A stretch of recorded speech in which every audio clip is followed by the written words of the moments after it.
नमस्कार। गुनाइसोको समय भएको छ। म प्रस्तुता विष्णु भण्डारी। आज पनि नयाँ पाहुनाका साथ नयाँ भाग लिएर आएको छु। कृपया अन्तिमसम्म हेरेर हामीहरूलाई साथ दिनुहोला। सुरुमा एउटा अनुरोध गर्न चाहन्छु। यदि तपाईँहरूलाई हाम्रो यस कार्यक्रम मनपर्छ र हाम्रो यस युट्युब च्यानललाई सब्स्क्राइब गर्नुभएको छैन भने कृपया सब्स्क्राइब पनि गरिदिनुहोला, जसमार्फत हामीहरूलाई प्रोत्साहन मिल्छ। अझै नयाँ राम्रा कार्यक्रमहरू हामी लिएर आउनेछौँ र हाम्रा अन्य सामाजिक सञ्जालहरू पनि फलो गरिदिनुहोला। धन्यवाद। अब लागौँ आजको हाम्रो पाहुनाको परिचयतिर। आजको हाम्रो पाहुना हुनुहुन्छ रमेश बिजी। स्याङ्जामा जन्मिएका रमेश बिजी अहिले नेपालको कुना कुनामा जति पनि विदेशमा नेपालीहरू हुनुहुन्छ त्यो ठाउँहरूमा लोकगीत मार्फत पुग्नु भएको छ। उहाँले रचेका गीतहरूमा हामीले त्यही गाउँ बेसीका कुराकानी, त्यही हाम्रा गाउँका कथा अनि व्यथाहरू पाउने गर्दछौँ। उहाँका लोकप्रिय गीतहरू धेरै छन्, जसमध्ये केही यस प्रकार छन्। लाइचौ बेसना, अनि अर्को सान नानीले झुक्क्यायो मलाई, लगायत धेरै गीत रच्नु भएको छ र लोकप्रिय पनि भएको छ। आज हामीले उहाँका बाल्यावस्था, युवावस्था र त्यसपछिका कुराकानी लिएर आएका छौँ। कृपया अन्तिमसम्म हेरेर मनोरञ्जन गर्नुहोला। नमस्कार रमेश विजीजी। नमस्ते, धन्यवाद। सन्चै हुनुहुन्छ? एकदम ठिक छु। अब समय त प्रतिकूल छ, कोरोनाको सुरक्षित हुनु त जरुरी छ, तर अहिलेसम्म ठिकै। हजुर, अहिले चाहिँ कता हुनुहुन्छ? काठमाडौँमा हुनुहुन्छ कि? म अहिले काठमाडौँमै छु। केही समय बाहिर थिएँ। अब हामी त संस्थागत रूपमा पनि डुलिरहनु पर्ने हुन्छ। हजुर, तर अहिलेको अवस्थाले गर्दा हामी अहिले काठमाडौँमै छौँ र म आफू पनि काठमाडौँमै छु। हजुर, यो अङ्ग्रेजी नयाँ वर्षको उपलक्ष्यमा तपाईँलाई धेरै धेरै शुभकामना पनि टक्राउन चाहन्छु। मेरो पनि हजुरहरू सबैलाई शुभकामना छ र यो कार्यक्रम हेर्ने जहाँ जसरी देश विदेश जहाँबाट जसरी हेर्नुभएको छ उहाँहरू सबैलाई नववर्षको शुभकामना। सबैमा सुख समृद्धि सुस्वास्थ्य र दीर्घायुको कामना। हजुर, धन्यवाद। तपाईँलाई थोरै हाम्रो कार्यक्रमको बारेमा बताउन चाहन्छु। हाम्रो कार्यक्रम तपाईँहरू जस्तै स्रष्टा कलाकारहरूको जीवन कहानी, उहाँहरूको चाहिँ युवावस्थाका कुराकानी, बाल्यावस्थाका कुराकानी, त्यसपछिको सङ्घर्षको कुराकानी, अनि अहिले के गर्दै हुनुहुन्छ भन्ने कुराकानीहरू हामीले विभिन्न संसारभरि छरिरहेका नेपाली दाजुभाइ तथा दिदीबहिनीहरूलाई प्रस्तुत गर्ने गरेका छौँ।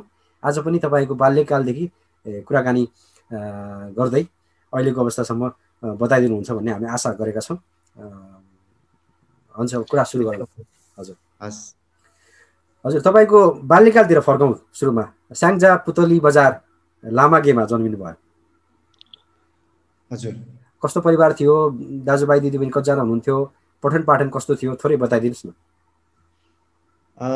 मेरो बुवा, म र भाइ हामी एकदमै निम्न वर्गीय परिवारमा जन्मेका हौँ। एकदमै दुःख थियो। अब त्यो बेला बुवा आमाले आफूले दुःख गरेर हामीलाई दुःखको अनुभव त गराउनु भएन।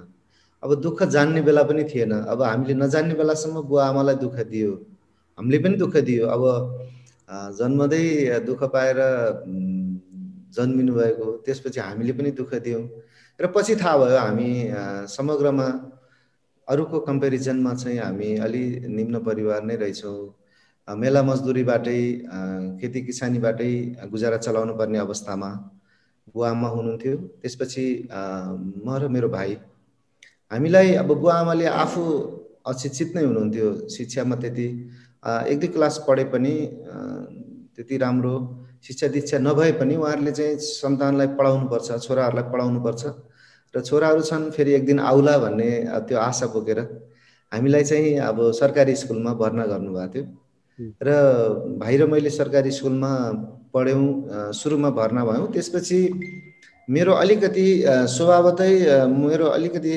अध्ययनमा म अलिकति तल्लीन भएको हुनाले, मेरो अध्ययनमा अलिकति रुचि पनि भएको हुनाले म अलिकति मेधावी टाइपको, अलिकति ट्यालेन्टेड विद्यार्थी पनि थिएँ।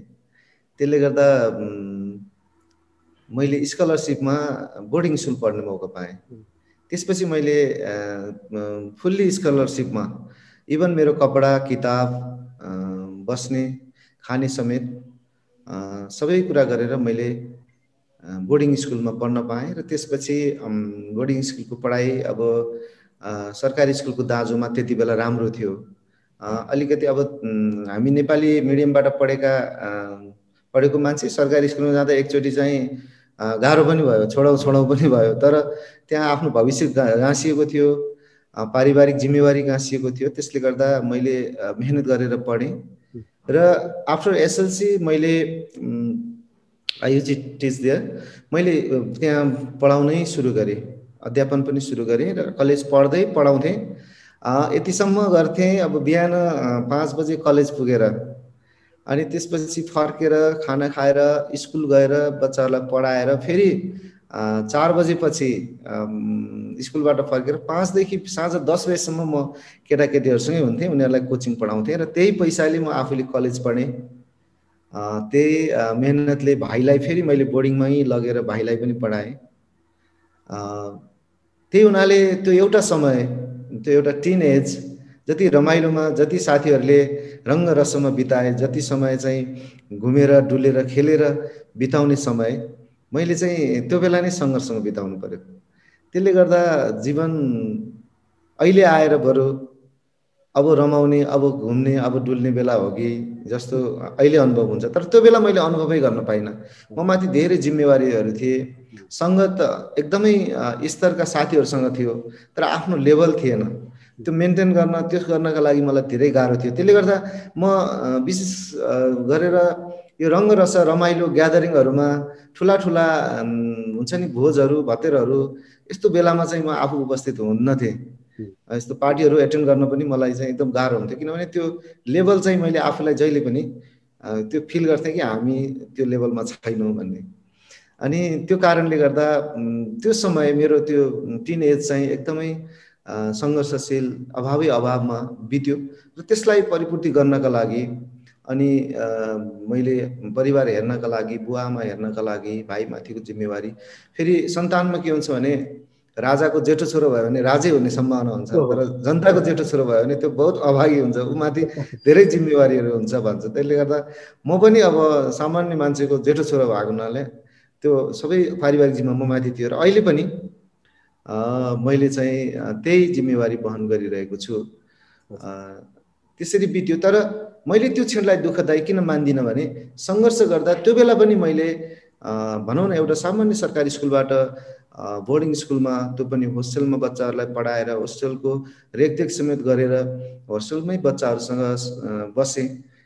त्यो बेला मलाई चाहिँ त्यो फिल भएन कि नियमित दैनिक कार्यमा लाग्यो भने चाहिँ त्यो अभाव पनि अथवा त्यो पीडा पनि मलाई अत्यन्तै सुखदायी पीडा छ।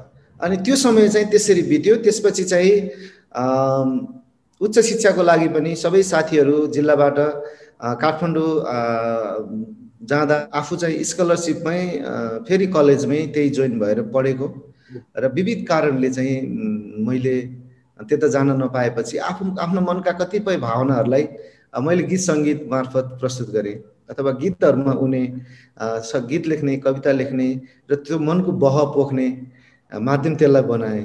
र मलाई सुरुमा अब यस्तो गीत सङ्गीतमा लागिन्छ भन्ने पनि थिएन। एउटा उद्देश्य थियो एउटा राम्रो प्रोफेसर बन्नु, अब जिल्लातिर एउटा राम्रो सिडिओ बन्यो भने इज्जत हुन्छ होइन, राम्रो सरकारी जागिरमा लागेरै समय बिताउ भन्ने त्यो सुरुको त्यो नै ठुलो मेरो सपना थियो। तर पछि गएर मलाई जे हुनु थियो त्यो हुनु रहेछ। त्यसले गर्दा ती दुःख पीडाहरू, त्यो अभाव, ती सबैलाई मैले आफू अलि वैराग्य भएर गीतमा प्रस्तुत गर्न थालेँ। र पछि के उद्देश्य लिएर हिँडेको मान्छे अनि यो गीत सङ्गीतले मलाई चाहिँ यता भुलायो र अहिले पनि यसैमा रुमल्लिरहेको छु। हजुर, बुवा आमा अनि तपाईँको परिवार चाहिँ कृषिमा आबद्ध हुनुहुन्थ्यो पहिला? खेतीपाती, मेलापात यस्तै हो। हामी अझै भन्यो भने त मेलापातबाटै अब आमा बुवाले दुःख गरेरै हुर्काउनु भयो। हजुर, पहिला त मेलापातको बेलामा गाउने गीतहरू होइन, अनि चाहिँ त्यस्तै कार्यक्रमहरूमा गाउने गीतहरू त हुने, लोकगीत भने त त्यहीँबाट तपाईँको यो रचना गर्ने सिप चाहिँ त्यहाँबाट आएको हुनुपर्छ। हजुर, रेडियो नेपाल सुनिन्थ्यो। रेडियो नेपालमा बज्ने गीतहरू, रेडियो नेपालका ती कालोजयी आवाजहरू, लोकबहादुर छेत्री, सावित्री शाह, नारायण राय माझी, पुरुषोत्तम नेपानी जस्ता अग्रजहरू, अझ त्योभन्दा नि झलकमान धर्मराज थापा जस्ता ऐतिहासिक लोक क्षेत्रका धरोहरहरू, जसका गीतहरू रेडियोमा सुन्न पाइन्थ्यो, उहाँहरूलाई देख्न त पाइन्थेन। ती गीतहरूलाई हुबहु गाउने, हुबहु सार्ने, ती गीतहरूलाई कण्ठ गर्ने, अनि त्यसपछि गाउँमा त्यस्तो रङ्ग रमितामा साथीहरूको बिचमा प्रस्तुत गर्ने, स्कुलका कार्यक्रमहरूमा, शुक्रबारका अतिरिक्त मनोरञ्जनका कार्यक्रमहरूमा चाहिँ प्रस्तुत गर्ने गर्थ्यौँ। र लोकगीत कस्तो गीत हो भने त्यो आमा सङ्गीत हो। लोकगीत भनेको आमा जस्तै प्यारो हुन्छ, किनभने हामी काखमा निदाउँदा पनि, हामीसित त्यो चेतना नहुँदा पनि आमाकै गुनगुनाहटमा, आमाकै लोहरी गायनमा, हल बाबु हलको त्यो आवाजमा हामी निदाएका हौँ। त्यो पनि लोकसङ्गीत, त्यसमा पनि लोकसङ्गीतको झन्कार छ। त्यसैले त्यो जन्मदै आमाको काखदेखि नै हामीले त्यो सुन्दै आएको सङ्गीत हो। त्यसले गर्दा त्योबाट अपरिचित कोही पनि छैन। हुनसक्छ कसैले आफूलाई अलिकति सभ्य बनाउनका लागि अलिकति विदेश बसाई अथवा सहरको बसाइमा आफूलाई अलिकति होइन, आफू एउटा लेभल मेन्टेन गर्नका लागि अङ्ग्रेजी गीतहरू बजाए होलान् चर्को स्वरमा, अङ्ग्रेजी गीतहरू लगाएर छिमेकीलाई सताए होलान् अथवा छिमेकीलाई सुनाए होलान्। तर उसको आत्माले लोकगीत पायो भने, लोकगीत कतै बज्यो भने, मादल बज्यो भने, सारङ्गी बज्यो भने, कतै मुरलीको धुन बज्यो भने ऊ मन्त्रमुक्त भइहाल्छ। अब त्यो बनावटीपन जुन अङ्ग्रेजी गीतहरूका लागि, अरू सङ्गीतका लागि छ, त्यो निश्चित रूपमा उसको मनबाट हराएर लोकसङ्गीत प्रति नै आकर्षित हुन्छ। त्यो के हो भने त्यो आमा सङ्गीत भएर, आमाको माया जति लाग्छ, अरू जति नै सुकै राम्रो सुकिलो मुकिलो भए पनि आफ्नो आमा नै हो। त्यसैले मैले त्यो सङ्गीतलाई त्यसरी लिएको छु। र जन्मदै म आफू पनि फेरि सारङ्गीको संस्कारमा हुर्केँ। त्यसले गर्दाखेरि सारङ्गीको धुन, मादलको ताल देशमा भन्दा पनि अझ विदेशमा बस्दाखेरि त एउटा मादल नै काफी हुन्छ। लोकगीत हाम्रो माटोको गीत हो, लोकगीत हाम्रो जीवनयापनको गीत हो, लोकगीत हाम्रो भोगाइको गीत हो। लोकगीत त के भन्ने, हाम्रो माटोको बास्ना आउने त्यस्तो गीत हो। लोकगीत हाम्रो संस्कारको गीत हो। अनि लोकगीतको आफ्नै आचरण छ, लोकगीतको आफ्नै शिष्टता छ। वास्तवमा मैले कहीँ भन्ने पनि गरेको छु, जसरी आमासित हामी एकदमै परिचित छौँ, तर आमाको बारेमा भन्नै पर्यो भने हामीलाई के भनौँ, कहाँबाट सुरु गरौँ, होइन? आमाको बारेमा के भन्ने, अब मामाकोबाट सुरु गर्ने कि आमाकोबाट सुरु गर्ने कि, होइन, आफू जन्मेपछि सुरु गर्ने कि, त्यो आमालाई कताबाट डिफिनेसन गर्ने। तर आमालाई धेरै जानेको महसुस हुन्छ। लोकगीत पनि त्यस्तै हुँदो रहेछ। लोकगीतको बारेमा धेरै थाहा छ जस्तो, तर भन्न केही पनि भन्न नसकिने, त्यसका धेरै त्यसको चाहिँ त्यसले धेरै फेरि ओगटेको हुनाले त्यस्तो हुँदो रहेछ। त्यही लोकगीत भनेको आमा सङ्गीतको रूपमा, आमा जत्तिकै प्यारो रूपमा चाहिँ मैले ग्रहण गरेको छु। र लोकगीत हामी नेपालीले ग्रहण गर्नुपर्ने हुन्छ। र स्वर्गीय माधव घिमिरे, राष्ट्रकवि माधव प्रसाद घिमिरेले भन्नुभएको कुरा मैले जहाँ पनि सम्झन्छु र भन्छु पनि, हिमालको छाया मुनि पानीको मूल नफुट्ने कुनै थलो छैन, लोकगीत गाउन नसक्ने कुनै नेपालीको गलो छैन भन्नुहुन्थ्यो। त्यसैले हरेक नेपालीले लोकगीत गाउन सक्छ। यति हो। कोही अब कलाकार भएर मञ्चमा प्रस्तुत होला, कोही अब सङ्कोच मानेर वनपाखा घाँस दाउरामा मात्रै ती आवाजहरू गुन्जिएका होलान्। कति त्यस्ता मिठा स्वरहरू, कति त्यस्ता कोइली आवाजहरू अझै वनपाखामै सीमित भएका होलान्। खैर, जहाँ जस्तो अवस्थामा रहे पनि लोकगीत गाउन नसक्ने कुनै नेपालीको गलो हुन्न। कोही न कोहीले गुनगुनाइरहेको हुन्छ, चाहे त्यो पानको पात होस्, चाहे त्यो के अरे हरियो डाँडामाथि होस्, चाहे होइन रेशम फिरिरे होस्, हरेकले लोकगीत गाएकै हुन्छ। त्यसैले नेपालीहरूले लोकगीतलाई जसरी चिनाएका छन्, लोकगीतले नेपालीहरूलाई पनि त्यसरी नै चिनाएको छ। त्यसरी लोकगीतलाई अत्यन्तै हृदयङ्गम गर्दै, हृदयमा राख्दै म लोकगीतलाई सम्मान गर्छु। र त्यसैका कारण नै आज लोकगीतसित एउटा लत बसेको छ, अम्मल जस्तो भएको छ। लोकगीत बिना जीवन कता शून्य लाग्छ। दोहोरी गीत भएन भने अपुरो लाग्छ। त्यसैले जति बेला मनमा चोटहरू पर्छन्, जति बेला खुसी हुन्छ, जति बेला दुःख हुन्छ, त्यो बेला म चाहिँ गीत सङ्गीतसितै खेल्छु। एउटा राम्रो सिर्जना गर्न सक्यो भने त्यो ठुलो उपलब्धि जस्तो लाग्छ र त्यसैले भुलाइरहेको छ र कतिपय सिर्जनाहरू यसै आफैले तयार गरेर हेर्दा पढ्दा पनि भोक मेटिने, पिर हराउने, कहिलेकाहीँ अब आँखा रसाउने पनि हुन्छ। त्यसले गर्दा योसित भुल्नुको मजा छुट्टै छ। एउटा मेडिटेसन जस्तै हुँदो रहेछ एउटा यो क्षेत्रमा लाग्नु पनि। त्यसले गर्दा ध्यान मग्न हुँदाखेरि जुन किसिमको आनन्द हुन्छ त्यो नेपाली लोकगीत सङ्गीतमा मैले पाएको छु। हजुर, त्यही त तपाईँले भन्नुभयो, आफ्नो बालिकाको कुरा पनि थोरै गरिदिनु भयो, त्यसपछिका पठन पाठनका कुरा पनि गरिदिनु भयो, त्यसपछि लोक क्षेत्रमा लोकगीत क्षेत्रमा लाग्नुभयो, किन लाग्नुभयो भन्ने कुरा पनि थोरै गरिदिनु भयो। मलाई के लाग्यो भन्दा तपाईँको कुरा सुनिरहँदा तपाईँको अन्य इन्टरभ्यूहरू पनि मैले हेरेको थिएँ। तपाईँले सङ्घर्ष गरेका कथाहरू बाल्यकालमा जुन जिम्मेवारी तपाईँ माथि टाउकोमा आयो त्यसले गर्दा पनि तपाईँको यो रचनामा मिठास छाएको हुनुपर्छ। मलाई के लाग्छ भन्दाखेरि यो सङ्घर्षको कथाहरू मिठा हुन्छन्, यो घुमेको खेलेको पनि मिठो त हुन्छ, तर तुलनात्मक रूपमा सङ्घर्षका कथाहरू मिठा हुन्छन् मेरो विचारमा। तपाईँको विचारमा कस्तो लाग्छ? हो नि, अब स्याम्पूले पानीले नुहाएको भन्दा पसिनाले नुहाएको बढी स्वाभिमान हुन्छ, बढी होइन, त्यसको मजै बेग्लै हुन्छ भनिन्छ होइन। सफा देख्न त पानीले स्याम्पू प्रयोग गरेर नुहाएको सफा देखिएला, तर पसिनाले नुहाउँदाखेरिको मजा बेग्लै छ। त्यसैले सङ्घर्ष पछिको कथाहरू सुनाउँदा अझै रमाइलो लाग्छ। कति बायोपिकहरू हामीले हेर्दा पनि बायोग्राफीहरूमा सङ्घर्षका कुराहरू सुन्दाखेरि कथा फिल्म जस्तो लाग्छ। अब कहीँ अब बढाइ चढाइ पनि होला, तर आफ्नो भोगाई प्रस्तुत गर्दा भनेर भन्दा, भाषण गरेर लेखेर भन्दा पनि गीत सङ्गीतबाट प्रस्तुत गर्दा अत्यन्तै सुन्दर हुँदो रहेछ। त्यसैले गर्दा मैले पनि यही विधालाई रोजेँ, छाने र आफ्ना कुराहरू, मनका कुराहरू, माया प्रेमका, बिछोडका, दुःखका, सुखका, मिलनका सबै कुराहरूलाई मिसाउन मिल्ने यो विधा, अनि आफूले आफ्नो भोगाइहरू पनि पखालेर मन हलुका बनाउन मिल्ने विधा। र कतिपय कुराहरू कस्तो हुन्छ भने गीत सङ्गीतका माध्यमबाट मनमा बाजिएर रहेको पीर पनि आँसु बनेर पोखिन्छ कि त्यसपछि मन हल्का, रोइसकेपछि, आँसु झारिसकेपछि मान्छे कति चङ्गा हुन्छ, शरीर कति चङ्गा हुन्छ। अनि त्यो मनमा बाजिएको पीर अब केले निकाल्ने होइन, रुन्छु भन्ने बित्तिकै पनि आँसु आउँदैन, तर कहिलेकाहीँ ती गीत सङ्गीतले चाहिँ त्यो बाजिएको ठाउँ फोरेर होइन, थुनिएको ठाउँ फोरेर आँसु निकालिदिन्छन् र त्यसले मन हल्का बनाउँछ। त्यो शक्ति लोकगीत सङ्गीतमा छ। हजुर, हो, सङ्घर्षको कुराहरू गरिदिनु भयो। सङ्घर्ष गरेको मान्छेले चाहिँ राम्रो रचना गर्न सक्छ भन्ने कुरा पनि गरिदिनु भयो। एउटा प्रकृतिसँग म दाज्न चाहन्छु। बाढी पहिरो, यो आँधी बेली आउँछ नि, त्यसको भोलिपल्ट सफा आकाश हुन्छ। त्यसले तपाईँका रचनाहरू मैले धेरै सुनेको छु। तपाईँका रचनाहरूमा पनि त्यो मिठास पाइन्छ, नेपाली संस्कृति झल्कने एकदमै राम्रा राम्रा शब्द प्रयोग गर्नुभएको छ होइन। अनि कतिपय शब्दहरू त लोप हुन लागेका शब्दहरू पनि छन् होला, किनभने आजकल त त्यति प्रयोगमा आउँदैन।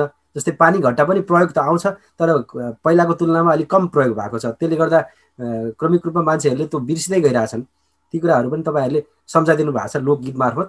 त्यसको लागि पनि म तपाईँहरूलाई धन्यवाद दिन चाहन्छु। लोकगीतको सुन्दरता पनि हो त्यो सर।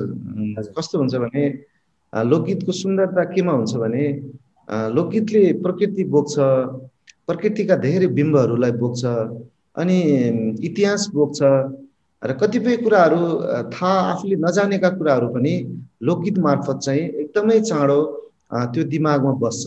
अब कतिपय गीतहरू छन् तपाईँलाई हामीले गाउँदाखेरि हामीले सामान्य गाइन्छ, तर त्यो कुरा चाहिँ हामीलाई जहिले पनि मनमा बसिरहेको हुन्छ।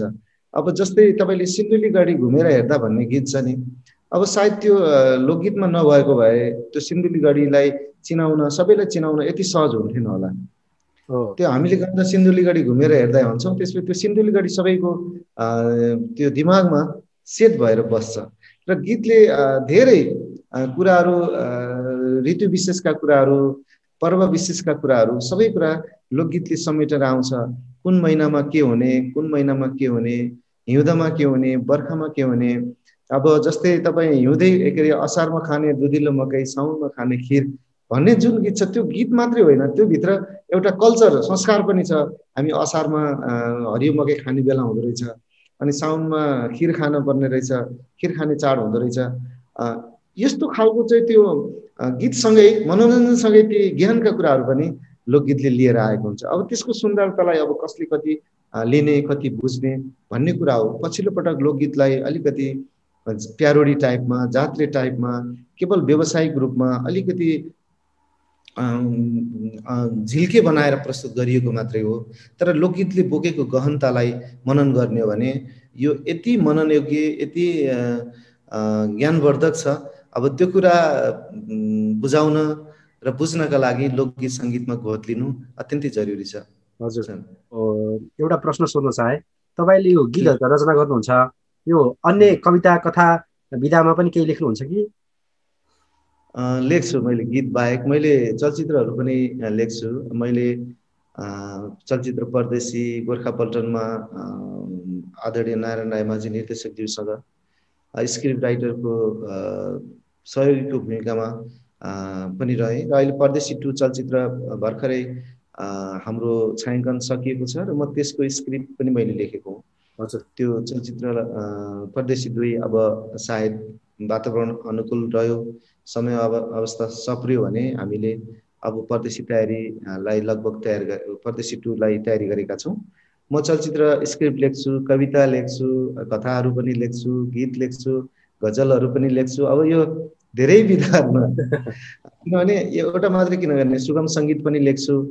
सुगम सङ्गीतमा तपाईँहरूले अत्यन्तै मन पराइदिनु भएका गीतहरू, मैले पछिल्लो पटक कोभिडको बारेमा पनि मैले एउटा गीत लेखेँ जसलाई राज सिग्देलले गाउनु भएको थियो। भोकले मर्छु कि रोगले मर्छु म, परदेशमा कि म रोएर मर्छु, फर्किन देऊ न मलाई मेरो देश, म आफ्नो माटो छोएर मर्छु। त्यो गीत जतिले सुन्नुभयो एकदमै मन पराइदिनु भएको छ। यो बेला विदेशको सिमानामा अल्झिएका साथीभाइहरूलाई, दाजुभाइ दिदीबहिनीहरूलाई देखेर मैले त्यो बेला लेखेको गीत हो त्यो। भोकले मर्छु कि रोगले मर्छु, परदेशमा कि म रोएर मर्छु, फर्किन देऊ न मलाई मेरो देश, म आफ्नो देशको माटो छोएर मर्छु। सुरेश अधिकारीले सङ्गीत गर्नुभएको यो गीत, रामकृष्ण ढकालजीले गाउनुभएको म हुरीमा दियो जलेको देख्छु, पानीमा आगो बलेको देख्छु, म पागल भएँ कि यहाँ इमान हरायो, मायाले माया नै ठगेको देख्छु। मेरो सुगम सङ्गीतमा पनि कलम चलाउँछु, तर त्यति धेरै गीतहरू सुगमतिर छैनन्। लोकदोहोरीलाई नै मैले मूल बाटो बनाएँ, तर मेरो विधागत रूपमा सबै विधामा चाहिँ कलम चलाएको छु र जुन विधामा कलम चोबेको छु त्यो सबैले मन पराइदिनु भएको छ। त्यो मेरो अहोभाग्य पनि हो। हजुर, त्यही त तपाईँका अहिले पनि तपाईँसँग कुरा गर्दाखेरि यति आनन्द आएको छ। तपाईँले त्यति राम्रो प्रष्ट नेपाली बोल्नु भएको छ, राम्रो शब्द प्रयोग गर्नुभएको छ, बोल्न पनि मजा आउने भनौँ न। म विदेशमा धेरै बसेको भएर कतिपय मेरो भाषामा नेपालीपन कम भएको पनि हुनसक्छ। त्यही पनि तपाईँसँग मैले चाहिँ कतै कतै त्यो म पोखराको हुँ, पोखरामै फर्काए जस्तो महसुस पनि गरेको छु अहिले। हजुर, अनि तपाईँको अर्को एउटा अनुहार पनि छ, राष्ट्रिय लोक तथा दोहोरी गीत प्रतिष्ठान नेपालको अध्यक्ष पनि हुनुहुन्छ। हजुर, त्यो एकदमै जिम्मेवार अनुहार हो। त्यो एकदमै, त्यो मैले 7औं महाधिवेशनले फोहोरको मङ्सिरमा मलाई त्यो जिम्मेवारी, त्यो अबिर र त्यो अभिभार एकैचोटि सुम्पनु भएको थियो र साथीहरूको आँखामा दोहोरी गीत प्रतिष्ठानप्रति जुन आशा मैले देखेको थिएँ, जुन सपना थिए, त्यो सपनाहरूसँग मेरो आफ्नो पनि व्यक्तिगत सपना र अग्रजहरू जसलाई हामीले गुमायौँ, जसको सपना थियो लोकगीत सङ्गीतलाई बचाइराख्ने र लोकगीत सङ्गीतका बारेमा नेपाली लोकदोहोरीलाई आगामी पुस्तालाई पनि जस्ताको तस्तै सके सिँगारेर नसके नबिगारेर हस्तान्तरण गर्ने जुन जिम्मा उहाँहरूले छोडेर जानुभएको थियो, ती सबै सपनाहरूलाई एक ठाउँमा राखेर एउटा सुन्दर सपना निर्माण गर्ने उद्देश्य बोकेर म राष्ट्रिय लोक तथा दोहोरी गीत प्रतिष्ठान नेपालको 7औं महाधिवेशनबाट अत्यधिक भनौँ न एउटा निर्वाचित अध्यक्ष भएँ। साथीहरूले मलाई पत्याउनु भयो अथवा त्यो जिम्मेवारीका लागि लायक ठान्नुभयो, त्यसका लागि उहाँहरूलाई धेरै धेरै धन्यवाद छ। र जुन स्पिडका साथ हामी आएका थियौँ त्यसको 6 महिना पनि नबित्दै हामीलाई कोभिड-19 को चपेटामा परियो र विश्व नै आक्रान्त भएको बेला कार्यक्रमहरू प्राय सबै ठप्प रहे र हामीले राष्ट्रिय लोक तथा दोहोरी गीत प्रतिष्ठानको निवर्तमान अध्यक्ष बद्री पङ्गेनीज्यूको पालामा, जति बेलामा वरिष्ठ उपाध्यक्ष थिए, उहाँको बेलामा हामीले आफ्नो भवन निर्माण गऱ्यौँ। भवन भर्खरै सकेको अवस्था र हामी आर्थिक रूपमा रित्तिएको अवस्था र फेरि कोभिडको प्रहारले गर्दा र काठमाडौँ, पोखरा, बुटोल जस्ता सहरहरूमा दोहोरी गीतलाई नै माध्यम बनाएर जीविकोपार्जन गरिरहनुभएका समस्त नव कलाकारहरू, दोहोरीका भर्खर भाइ बहिनीहरू जो दोहोरी साँझमा आबद्ध हुनुहुन्थ्यो, उहाँहरूको सबैको रोजीरोटी भनौँ न एउटा रोजगारी गुमेपछि हामी तुरुन्तै एउटा उद्देश्यलाई एकातिर पन्छाएर कलाकार बचाउनका लागि राहतको जोहो गरेर दाताहरूसँग अन्न सङ्कलन गरेर पैसा सङ्कलन गरेर उहाँहरूलाई काठमाडौँमा रासन पानीको व्यवस्था गर्नतिर तल्लीन हुनु पर्यो। र आजका मितिसम्म पनि अब भर्खरै दोहोरी साँझहरू सञ्चालनमा आउँदैछन् नेपालमा, आजका मितिसम्म पनि कलाकारहरूको अत्यन्तै अप्ठ्यारो अवस्था छ र त्यही सहयोगका लागि हामी जुटिरहनु परेको छ र कार्यक्रम गर्न पाएका छैनौँ। तर प्रतिकूल अवस्थामा नै, अप्ठ्यारो अवस्थामा नै सङ्घर्ष गर्नुको मजा हुन्छ। त्यसले गर्दा हामी अहिले पनि सङ्घर्षशील छौँ। दोहोरी गीत प्रतिष्ठानले एउटा कलाकारहरू उमेरमा अलिकति रङ्गरसिक हुने, मोज मस्तीमा बढी रमाउने नेचरका हुन्छन्, सबै त होइन, अब प्राय त्यस्तो देखिन्छ। त्यसले गर्दा त्यो बेलामा कमाएको अलिकति बचत गर्न सक्यो भने भविष्यमा फेरि जीवनको उत्तरार्ध त्यति पीडादायक नबन्ला भनेर प्रतिष्ठानले सहकारीको अवधारणा ल्याएर हामीले सहकारी सञ्चालन गरेका छौँ। लोक सङ्गीत बहुउद्देश्य सहकारी संस्था, जसले सञ्चालनमा आएर अहिले कलाकारहरूलाई सामान्यतया सवारीका लागि, सामान्यतया व्यापार व्यवसायका लागि ऋण प्रवाह गर्न थालेको छ र अत्यन्तै राम्रो तवरले सहकारीले काम गरिरहेको छ। र हामीले सङ्गीत प्रशिक्षणको कार्यक्रमहरू शुभारम्भ गरेका छौँ र कोभिडका कारणले त्यो केही समय रोकिएको छ।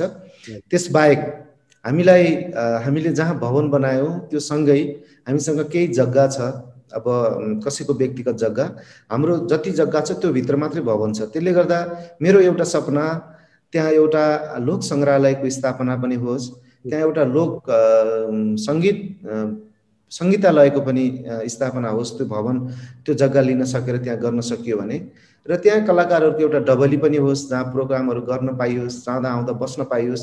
जीवन रहँदासम्म मात्रै होइन, मृत्यु पर्यन्त पनि हामीलाई एउटा कलाकारलाई हाम्रो कार्यालयमा राखेर श्रद्धाञ्जली अर्पण गर्न पाइयोस्। र ती ठाउँहरू पनि स्थापना गर्नका लागि, त्यो एउटा चौतारी बनाउनका लागि मैले एउटा ठुलो सपना देखेको छु। अब त्यो सपनासित सबै शुभचिन्तकहरूको, सबै साथीहरूको सपना जोडिन्छ र त्यो भित्र कमसेकम मैले नेपाली मौलिक बाजाहरूलाई बचाउन सकेँ, नेपाली मौलिक गीत सङ्गीतलाई त्यहाँभित्र संरक्षण गरेर राखिदिन सकियो भने अग्रजहरूको आत्माले पनि, जो दिवंगत भइसकेका ती कलाकारहरू, पूजनीय पितृहरूको पनि आशीर्वाद लाग्ला र गीत सङ्गीतलाई पनि देश विदेशबाट अध्ययन गर्न चाहनेहरू, भेट्न चाहने, जान्न चाहनेहरू त्यो ठाउँमा आएर अध्ययन गर्न सक्नुहोला भन्ने अपेक्षा छ। तर राज्यको तर्फबाट हामीलाई त्यस्तो वार्षिक मासिक रूपमा कुनै पनि त्यस्तो आय स्रोत, कुनै पनि बजेट विनियोजन हुँदैन। हामीले धेरैचोटि अनुरोध पनि गऱ्यौँ र भएको छैन। त्यस्तो अवस्थामा शुभचिन्तकहरूको दानले, सहयोगले गर्नुपर्ने काम र यो अवस्थाले गर्दा अहिले हामीले त्यो काम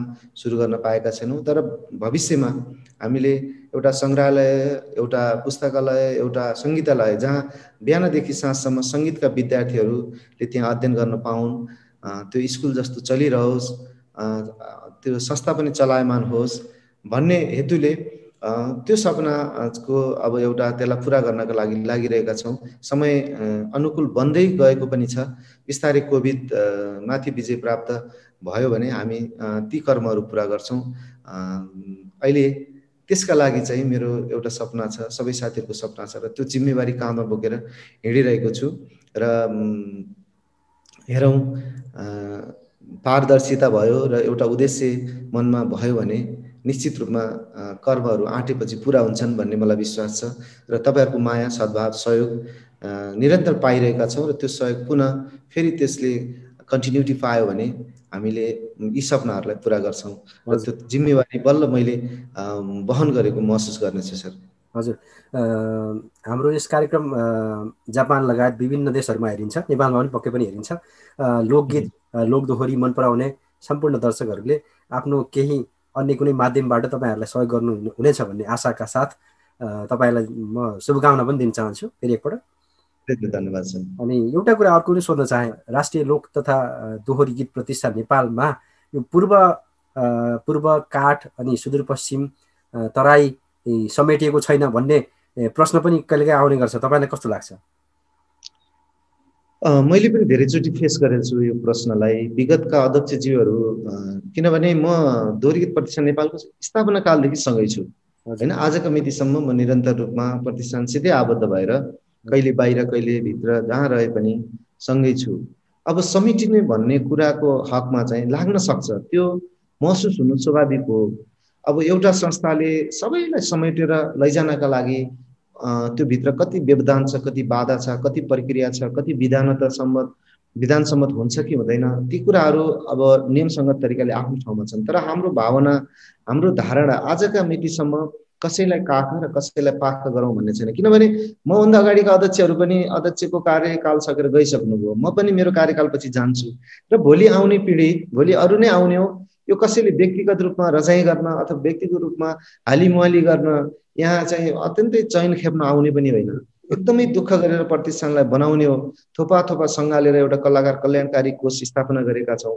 त्यसले चाहिँ कलाकारहरूलाई पर्दा दुःखको अवस्थामा त्यहीबाट हल्का भए पनि मलम लाउन सहयोग पुगेको छ। त्यसैले यो भित्र जतिजना अटाउन सक्यो, जति ठुलो परिवारमा हामी अटेर रहन सक्यौँ, त्योभन्दा ठुलो उपलब्धि केही पनि हुँदैन। अब पूर्वतिरको जहाँसम्म कुरा छ, मैले भन्नुपर्छ यथार्थ पनि, स्थापना कालदेखि हामीले पूर्वेली साथीहरूलाई योसित जोड्दै आएका छौँ। स्थापना कालमा पनि हुनुहुन्छ र चुनावको बेला, महाधिवेशनका बेला पनि उहाँहरूको उपस्थितिका लागि हामीले अनुरोध गर्छौँ। र मेरो कार्यकालमा पनि, विगतमा पनि र मेरो कार्यकालमा पनि हामीले त्यहाँबाट चुनाव जित्न नसक्ने साथीहरूलाई, चुनावमा नआउनु भएका साथीहरूलाई समेत मनोनित गरेर अहिले प्रवेश गराएका छौँ। र उहाँहरू मनोनित सदस्यमा वर्षेनी हामीले हरेक साधारण के अरे महाधिवेशनपछि उहाँहरूलाई ल्याउँछौँ। तर कतिपय साथीहरूले अब एउटा कार्यकाल पनि धान्नुहुन्न, बिचमै छोडेर गइदिनुहुन्छ। अब कतिपय साथीहरूले चाहिँ सधैँभरि सहकार्य गर्नुभएको छ। अब दोहोरीको हिसाबले अनि यो संस्थाको स्थापना अलिकति पश्चिमतिर भएको हुनाले अब पश्चिमतिरका साथीहरूको वर्चस्व हुनु स्वाभाविक हो, किनभने यसको जन्मस्थानै, यसको ओरिजिन नै पश्चिम हो। यो नवलपरासीको अरुण खोलामा हामीले स्थापना गऱ्यौँ।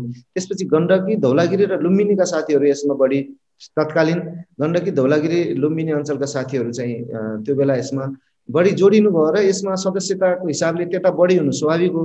तर हामीले आजका दिनमा पनि सम्मान दिँदाखेरि, सम्मान गर्दाखेरि कुमार बस्नेतज्यू लगायत त्यो क्षेत्रका सबै साथीहरूलाई सम्मान गरेका छौँ, मनोनित गरेर भए पनि कमिटीमा ल्याएका छौँ।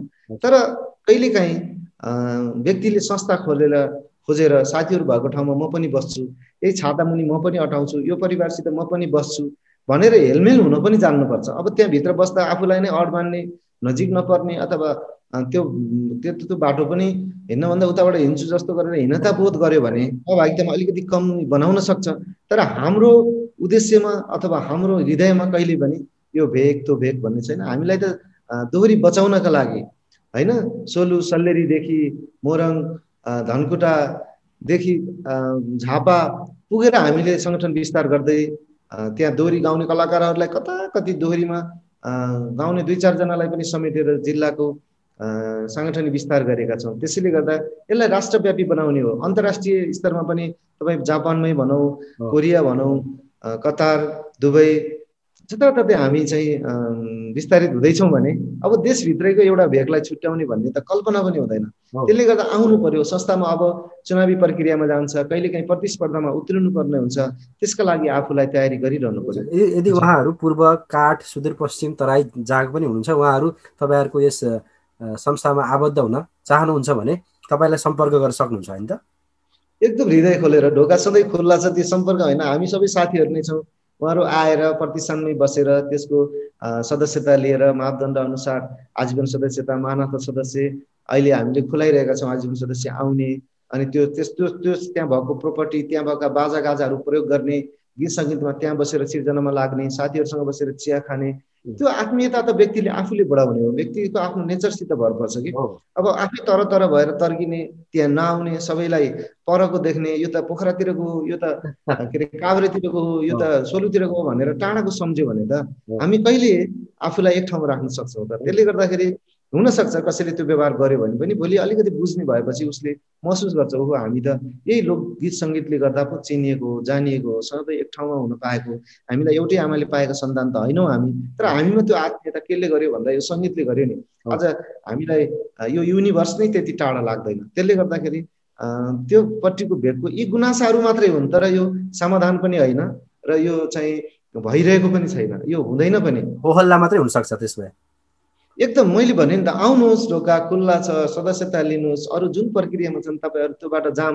कति अब त्यहाँ प्रतिष्ठानहरू गठन पनि भएका छन्, ती जिल्लाहरूलाई सहयोग गर्नुहोस्। भोलि परेको बेलामा हाम्रो यत्रो ठुलो परिवार छ, सहयोगको लागि तयार छ भन्ने कुरामा त त्यस्तो कुनै त्यो दुई मत नै छैन। त्यसको लागि त एकदमै हृदय खोलेर, बरु कतिपय बेला हामीले हाम्रै व्यक्ति र बरु अन्याय गरेका छौँ, होइन हामीले समेट्नुपर्छ भन्ने उसमा एउटा विचार लिएर पूर्वतिरकै स्रष्टाहरूलाई बरु बढी सम्मान गरेको, अथवा काठतिरकै स्रष्टाहरूलाई बढी सम्मानहरू हामीले प्रदान गर्ने सम्मानहरू नछोडेर टक्राएका छौँ। त्यसका लागि त हामी प्रतिष्ठानलाई दोष दिन अथवा प्रतिष्ठानले यस्तो गर्यो भन्नु त एकदमै अन्यायपूर्ण हुन्छ जस्तो लाग्छ मलाई। हजुर, सायद मलाई यो प्रश्न राख्नुको कारण चाहिँ आज तपाईँ हाम्रो माझ हुनुहुन्छ, केही चाहिँ तपाईँलाई भन्न चाहने, केही चाहिँ आफूहरू पनि सदस्य बन्न चाहने दर्शकहरू पनि हुनुहुन्छ होला सायद, त्यही भएको भएर मैले यो प्रश्न तपाईँलाई सोधेँ। धन्यवाद, तपाईँले उत्तर दिनुभयो। यदि कुनै पनि पूर्व क्षेत्रका, काठ क्षेत्रका, सुदूरपश्चिम क्षेत्रका, तराईका, जुनसुकै क्षेत्रका नेपाल अथवा विदेशमा बसेका नेपालीहरू पनि हुन सक्नुहुन्छ लाई यस संस्थामा आबद्ध हुन चाहनुहुन्छ भने उहाँले हाम्रो रमेश बिजी अध्यक्षज्यूलाई सम्पर्क गर्न सक्नुहुन्छ। प्रतिष्ठानकै कार्यालयमा प्रतिष्ठानकै उपस्थिति जनाएर, फोन गरेर आएर त्यहाँ सम्पर्क रहेर, जोसुकै प्रतिष्ठानसित आबद्ध कार्यकारी साथीहरूसित पनि सम्पर्क गरेर आउँदा हुन्छ। अहिले हामीले आजीवन सदस्य खुलाएका पनि छौँ केही समयका लागि, र आजीवन सदस्य हुन चाहने साथीहरूका लागि पनि हामीले स्वागत गरेका छौँ। मानवताको लागि पनि, हजुर, संस्थाभित्र बस्नका लागि। संस्थामा बस्नुहोस्, व्यक्ति त आज आउँछ भोलि जान्छ, तर संस्था सधैँभरि रहिरहन्छ। संस्था हुँदाखेरि नपर्दाखेरि केही पनि छैन, म एक्लै गर्छु, मसँग के छैन, अहिले सबै थोक छ भन्ने खालको एउटा अहमता पनि हुनसक्छ व्यक्तिमा कुनै कुनै बेला।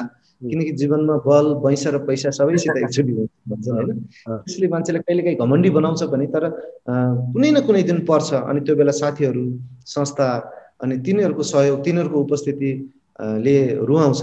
त्यसले गर्दा त्यो दिन पनि सम्झनुपर्छ। मान्छेलाई सधैँभरि राम्रो हुँदैन, नराम्रो बेला पनि, अप्ठ्यारो बेला पनि मेरो मान्छेहरू छन् है, मेरो संस्था छ है भन्ने खालको बल त यही संस्थाले प्रदान गर्ने त हो नि। त्यसले गर्दा आउनु, स्वागत छ एकदम हृदय खोलेर। हजुर, अनि अर्को थोरै प्रसङ्गमा एउटा जोड्न चाहे, तपाईँको जापानमा, कोरियामा, अन्य देशहरूमा पनि हाँगा खोलिएको छ होइन। त्यस हाँगामा जस्तै जापानिज समुदायबाट नेपाली पनि बुझ्नुहुन्छ, तपाईँहरूको सदस्य बन्न चाहनुहुन्छ भने उहाँलाई पनि ढोका खुला छ? जापानिज नागरिक? हजुर, विदेशी नागरिकलाई हामीले एउटा सम्मानार्थ सदस्य चाहिँ प्रदान गर्छौँ। हजुर, विधानतः हामीले उहाँहरूको अब लोकगीत सङ्गीतमा कति विदेशीहरू कस्तो हुनुहुन्छ भने लोकगीत सङ्गीतमै विद्यावारिधि गर्न नेपाल आउनुभएका होइन। अनि उहाँहरूले यसको खोज अनुसन्धान गर्दै गर्दा प्रतिष्ठानसित आबद्ध पनि रहँदाखेरि उहाँहरूको फेरि एउटा छुट्टै, उहाँहरूलाई चाहिँ हामीले मानार्थ रूपमा एउटा सम्मानार्थ सदस्यता प्रदान गर्छौँ, एउटा आगन्तुकको रूपमा, पाहुनाको रूपमा। हजुर, हाम्रो यस जापानमा पनि अथवा अन्य कुनै अमेरिका, युरोप, अस्ट्रेलियामा पनि हुन्छ होला सायद, तर मेरो वरिपरि जापान शाखाले जस्तै हाम्रो सूर्य खड्काजी त्यहाँ अध्यक्ष हुनुहुन्छ, कोरियामा जितेन भाइ सिरियस हुनुहुन्छ, उहाँहरूले चाहिँ त्यहाँको नागरिक, उहाँहरूसँग एफिलिएटेड भएर सँगै रहेर होइन बाजाहरू बजाउने, गाउने कुरामा सहभागी हुँदा उहाँहरूले उहाँहरूलाई सम्मान स्वरूप त्यसको सदस्यता, त्यसको ब्याज प्रदान गर्नुहुन्छ। त्यसका लागि त वेलकम छ। यो त संस्कृति हो, गीत सङ्गीत हो, यसलाई न कुनै भेगले, न कुनै जातले, न कुनै धर्मले, न कुनै क्षेत्रले, न कुनै राजनैतिक उसले कसैले पनि छेक्दैन नि। यो त हामी मिलेर बस्ने एउटा सिङ्गो विश्व नै अटाउन सक्ने क्षेत्र हो। त्यसले गर्दा को कसरी बस्न मिल्छ, अब उहाँहरूलाई उम्मेदवारी दिनका लागि अथवा यसको नेतृत्व गर्नका लागि चाहिँ विधान त अप्ठ्यारो छ, तर यसको एउटा सम्मान स्वरूप सदस्यता ग्रहण गर्ने, यसको पिन ग्रहण गर्ने होइन, यसको यो छत्रछायामा सँगै बसेर लोकगीतसित हातेमालो गर्ने का लागि त जहिले पनि उहाँहरूलाई पनि स्वागत छ। हुन्छ, थोरै हामीले राष्ट्रिय लोक तथा दोहोरी गीत प्रतिष्ठान नेपालको बारेमा पनि कुराकानी गऱ्यौँ। अब चाहिँ तपाईँकै व्यक्तिगत कुराकानीमा फर्कन्छौँ हामी। आजको कार्यक्रम तपाईँको व्यक्तिगत कुरा गर्नको लागि बनाइएको थियो, तर थोरै हाम्रो संस्थाको बारेमा पनि कुराकानी गऱ्यौँ है, तपाईँ अध्यक्षको रूपमा आबद्ध भएको कारणले गर्दा। अब चाहिँ तपाईँको थोरै हामी तस्बिरहरू देखाएर त्यसमा लुकेका कुराहरू गर्न चाहन्छौँ। हजुर, अब तपाईँका केही तस्बिरहरू हामीले यहाँ लिएर आएका छौँ, बाल्यकालमा फर्काउने प्रयास गरिरहेको छु अहिले। तपाईँको युवा अवस्था होला सायद यो बाल्यकाल भन्दा पनि? होइन, म यो 9-10मा पढ्ने बेलामा हो, हामीले टेस्ट दिने बेलामा हजुर हामीले प्री टेस्ट दिनु पर्थ्यो नि त बिफोर एसएलसी। हो एसएलसी त्यो बेला एसएलसी थियो, एसई थिएन। हजुर हो एसएलसी दिनुभन्दा अगाडि चाहिँ हामीलाई अलिकति त्यो युनिफर्मको पनि ड्रेसको पनि त्यति कम्पलसरी थिएन। हजुर 9-10मा पुगेपछि टेस्ट दिने बेलातिर हामी लगभग त्यो ड्रेस लाउँदा लाउँदा आत्तिसकेर अनि आउट ड्रेस लाउनु पाए खुसी हुने बेला थियो। हजुर त्यो बेलामा अलिकति छुट भएको बेलामा हामी चाहिँ आउट ड्रेसमा, म चाहिँ आउट ड्रेसमा रहेछु। यो छेउमा लामो कपाल पाल्न पनि दिन्थ्यो, नत्र पहिला कपाल पाल्न दिन्थेन, कपाल काटिन्थ्यो होइन। एकदमै छोटो कपाल, अनि अब कपाल पाल्न दिएपछि अनि एउटा कपाल पाल्ने रहर त्यो बेला मैले पुरा गरेर रहेछु। अरू साथीको दाजुमा मेरो कपाल अलि लामो छ छेउतिर, चप्पल लगाएको। अनि मेरो इङ्ग्लिस टिचर हो उहाँ, हामी रामसिंह सर भन्थ्यौँ, अहिले पनि हुनुहुन्छ अध्यापनमै। एकदमै ब्रिलियन्ट टिचर, साइन्स इङ्ग्लिस, उहाँ चाहिँ सबै विषयको ज्ञाता हो। अहिले पनि मसँग सम्पर्कमा रहिरहनुहुन्छ र सबै साथीहरूलाई देख्दाखेरि मलाई एकदम, म आफू पनि एकदमै नोस्टाल्जिक भएँ। सबैको अनुहार अहिले पनि त्यस्तै लाग्छ। मेरो सबभन्दा त्यहाँ अग्लो देखिएको दीपक पोखरेल दाई हो। हामी सबैले उहाँलाई क्लासमा पनि दाई भन्थ्यौँ। उहाँ जापानमै हुनुहुन्छ अहिले।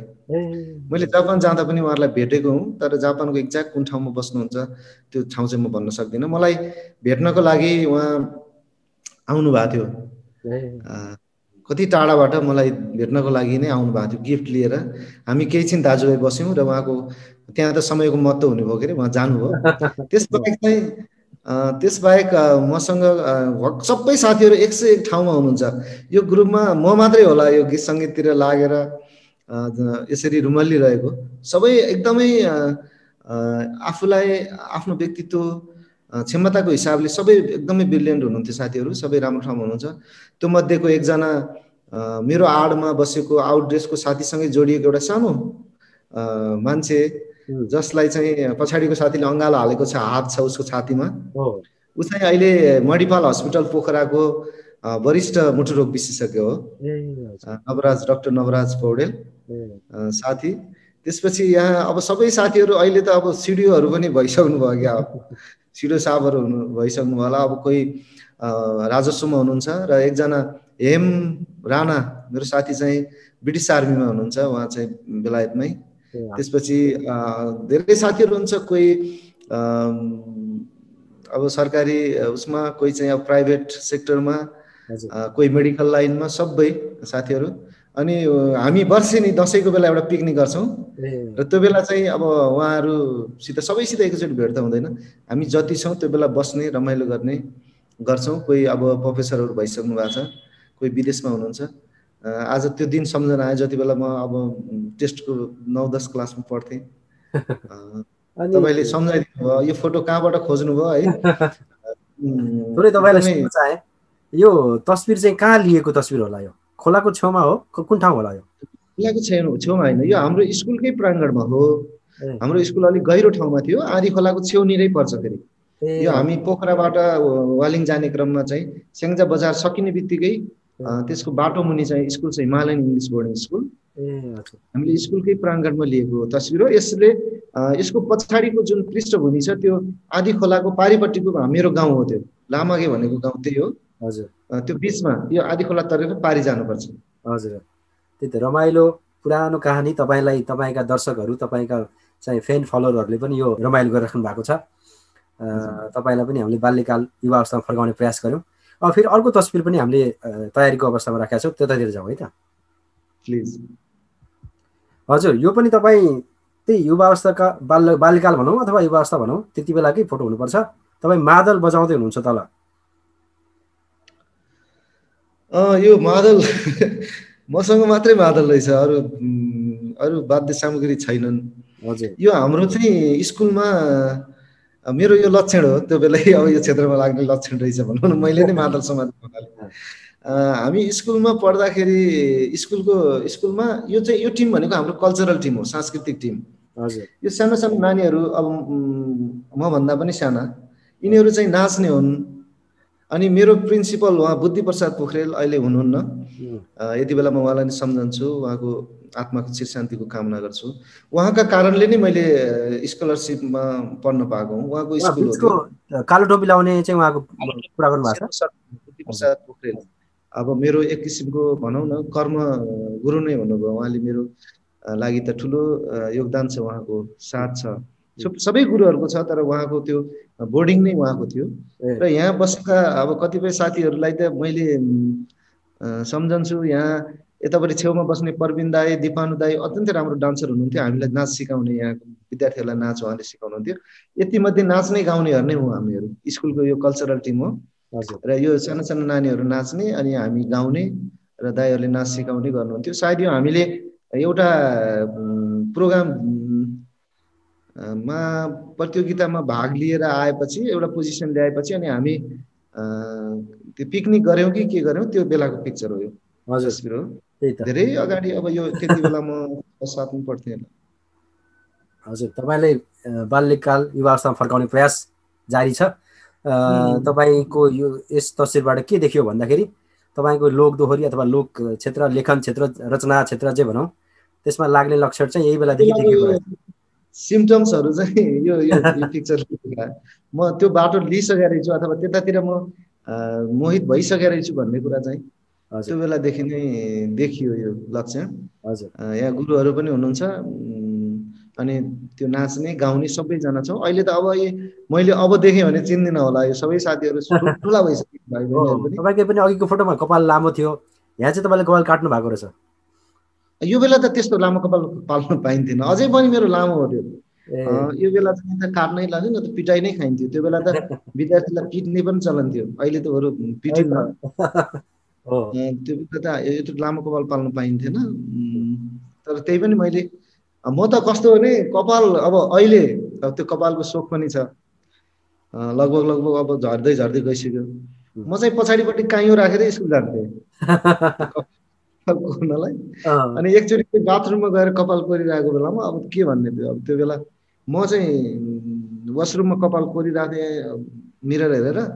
मेरो चाहिँ टिचर दार्जिलिङको हुनुहुन्थ्यो, केवल खवास, उहाँ आउनुभयो र उहाँले देखेपछि अनि मेरो काइयो टिपेर चाहिँ बाथरुममै त्यो टोइलेटमै फालिदिनु भयो। त्यसपछि मैले काइयो बोकिनँ र अहिले पनि मैले नकिन्ने भनेको काइयो हो। है, तपाईँ चाहिँ ढाका टोपीमा एकदमै सुन्दर देख्नु भएको छ। त्यसमा तपाईँले चलेको हिजोसुकै फोटोमा पनि दौरा सुरुवाल ढाका टोपी लाउनु हुँदो रहेछ, एकदमै त्यो हामीले पनि गर्व फिल गरेका छौँ। हजुर हजुर, हामी अब भर्खरै मात्रै टोपी दिवस पनि बनायौँ। हजुर, टोपीसित मेरो एकदमै लगाव छ। मेरो बुवाले पनि नेपाली टोपी लगाइरहनु हुन्थ्यो, अनि म पनि अब नेपाली लोकदोहोरीसित सम्मिलित भएपछि हाम्रो वेशभूषालाई पनि, किनभने लोक सङ्गीत संस्कारसित पनि जोडिएको हुन्छ, संस्कार पनि सँगै हुन्छ। त्यसले गर्दा प्राय ढाका टोपी दौरा सुरुवाल चाहिँ हामीले पनि लगाएनौँ भने फेरि अरूलाई हामीले के भन्ने होइन, त्यो कारणले पनि मैले प्राय युज गर्छु। हजुर, अर्को फोटोतिर जाउँ है त, प्लिज। हजुर, मैनाघाटी युवा क्लब यो कहाँनिर छ भने यो नलपरासीको चोरमारा भन्ने एउटा ठाउँ छ। त्योबाट भित्रपट्टि गएपछि मैनाघाट भन्ने एउटा ठाउँ छ, गाउँ छ। त्यो हुप्सेकोट अहिले नगरपालिका भएको छ, त्यो बेला गाविस थियो। एउटा संयोग कस्तो छ भने यो त्यहाँ भलिबल प्रतियोगिता थियो, अनि अब संयोग के छ भने अब त्यहाँनिर एउटा जग्गा थियो, अलिकति जग्गा खेत होइन, अनि त्यहाँ त्यस्तै साथीको संयोगमा परेर चिनाजानी भएर अनि त्यो जग्गा बिक्रीमा थियो। अनि त्यो थाहा पाएपछि अनि मैले दाइसित, नारायण दाइसित पनि कुरा गरेका थिएँ। अनि हामी त्यहाँ जाँदा हेरौँ न त त्यो जग्गा भनेर त्यहाँ गएपछि अनि ठिकै छ, अहिले लिइराख्दा पनि राम्रै हुन्छ भन्ने दाइको सल्लाह अनुसार हामीले त्यो 1 बिघा जति जग्गा चाहिँ त्यहाँ लियौँ, त्यो यो मैनाघाटमा। अनि त्यहाँ जग्गा लिइसकेपछि कसले लियो त्यहाँ जग्गा भन्दा रमेश बिजी, नारायण रायमाझी भन्ने अब त्यो नाम भयो। त्यो सामान्य एउटा हाम्रो नारायण सत्यालजी पनि हुनुहुन्छ, उहाँको लागि दाइले चाहिँ हाम्रो लागि त्यो त्यति सोधिदिनु भएको थियो। अनि अब त्यो जग्गाको कारणले चाहिँ त्यहाँको समुदायले चाहिँ हामीलाई आफ्नो छिमेकी सम्झेर अनि त्यहाँ भएका कार्यक्रममा जहिले पनि सम्झने गर्नुहुन्छ। अनि त्यहाँ सबैजना रमाउनुहुन्छ, यस्तो मान्छेहरू, यस्तो कलाकारहरू पनि हाम्रो एरियामा आउनु भएको छ भनेर। अनि त्यही कारणले चाहिँ तपाईँहरू आउनु पर्यो, अब त तपाईँ नै हाम्रो गाउँको मान्छे हो भनेर त्यो कार्यक्रममा चाहिँ यो उद्घाटन सत्रमा हामीलाई बोलाउनु भएको थियो। अनि दाइ, आदरणीय दाइ हुनुहुन्छ, अत्यन्तै सरल पनि, अनि नाइ भन्न नसक्ने, अनि दाइ पनि पुगौँ भनेर दाइरोमा पुग्यौँ, पुगिसकेपछि गाउने कुरा भयो। अनि दाइले लाइछौ बेसन भन्ने गीत गाउनु भएको थियो। अनि त्यो मेरो रचना भएको र सँगै दाइरोमा भएको ठाउँमा सँगै गाउँ भनेर लाइछौ बेसन भन्ने गीत गाएको त्यो बेला। लाइछौ बेसन गाइयो र अनि हामीसँग अर्को एउटा गीत थियो त्यो बेला, गोर्खा पल्टनकै सानानीले झुक्कायो मलाई, तातो पानी तिन पानी भनेर। त्यो पनि मेरो आफ्नो शब्दमा दाइले गाउनु भएको गीत। दुईटा गीत जति हामीले गायौँ र यो ऐतिहासिक एउटा तस्विर हो। अहिले त यसको महत्त्व त्यति नहोला, तर जीवनको उत्तरार्धमा पछि गएर नारायण रायमाझी जस्तो ऐतिहासिक पुरुषसँग सँगै एउटै स्टेज सेयर गरेको यो मेरो एकदमै अविस्मरणीय क्षण हो। दाइलाई धेरै धेरै सम्मान छ। र मलाई यो फोटो पनि तपाईँले अब कसरी खोज्नुभयो, मेरो आफू पनि कहिलेकाहीँ खोज्दा भेट्दिनँ। साह्रै खुसी लाग्यो विशेष, साह्रै खुसी लाग्यो। हजुर, तपाईँलाई पछाडि फर्काउने प्रयासमा छौँ हामीहरू, होइन? अनि म त अहिले वास्तवमा म तपाईँसँग कुरा गरिरहेको छैन, मैले पुरै विगत सितै छु। अहिले त्यही ठाउँमा त्यही भएको अनुभव चाहिँ भइरहेछ। मैले धेरै कार्यक्रमहरूमा इन्टरभ्यूहरू गरेँ, सबैसित बोलियो, साथीहरूले बोलाउनुहुन्छ। तर यो किसिमले एउटा चाहिँ इट्स माई सोमा मैले सुरजीसँग हजुर पनि यस्तै यस्तै भएको थियो। तर यति मजाले तस्विरको बारेमा बोल्न पाएको थिइनँ, आज चाहिँ धेरै नै पाएँ। हजुर, धन्यवाद। त्यति भनिदिनु भयो। मलाई चाहिँ हामीले गरेको काममा चाहिँ अझै प्रोत्साहन मिल्यो भन्न चाहेँ मैले। धन्यवाद तपाईँलाई। अनि लाइछौ बेसन अनि सान्नालीले झुक्याए मलाई भन्ने गीतको पनि प्रसङ्ग आयो। थोरै मात्रै गुनगुनाइदिनुहोस् न।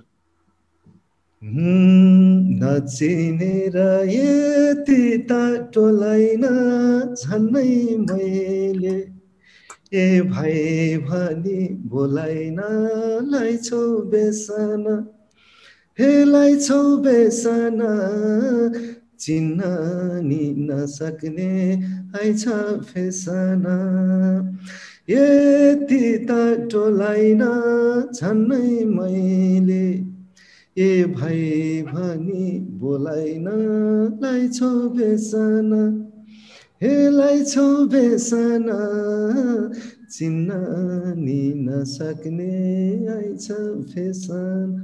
यो गीत चाहिँ मैले काठमाडौँ प्रवेश गरेपछि नै लेखेको हो। दाइले नै मलाई यो गीत लेख्नका लागि सुझाउनु भएको थियो, दाइको कारणले।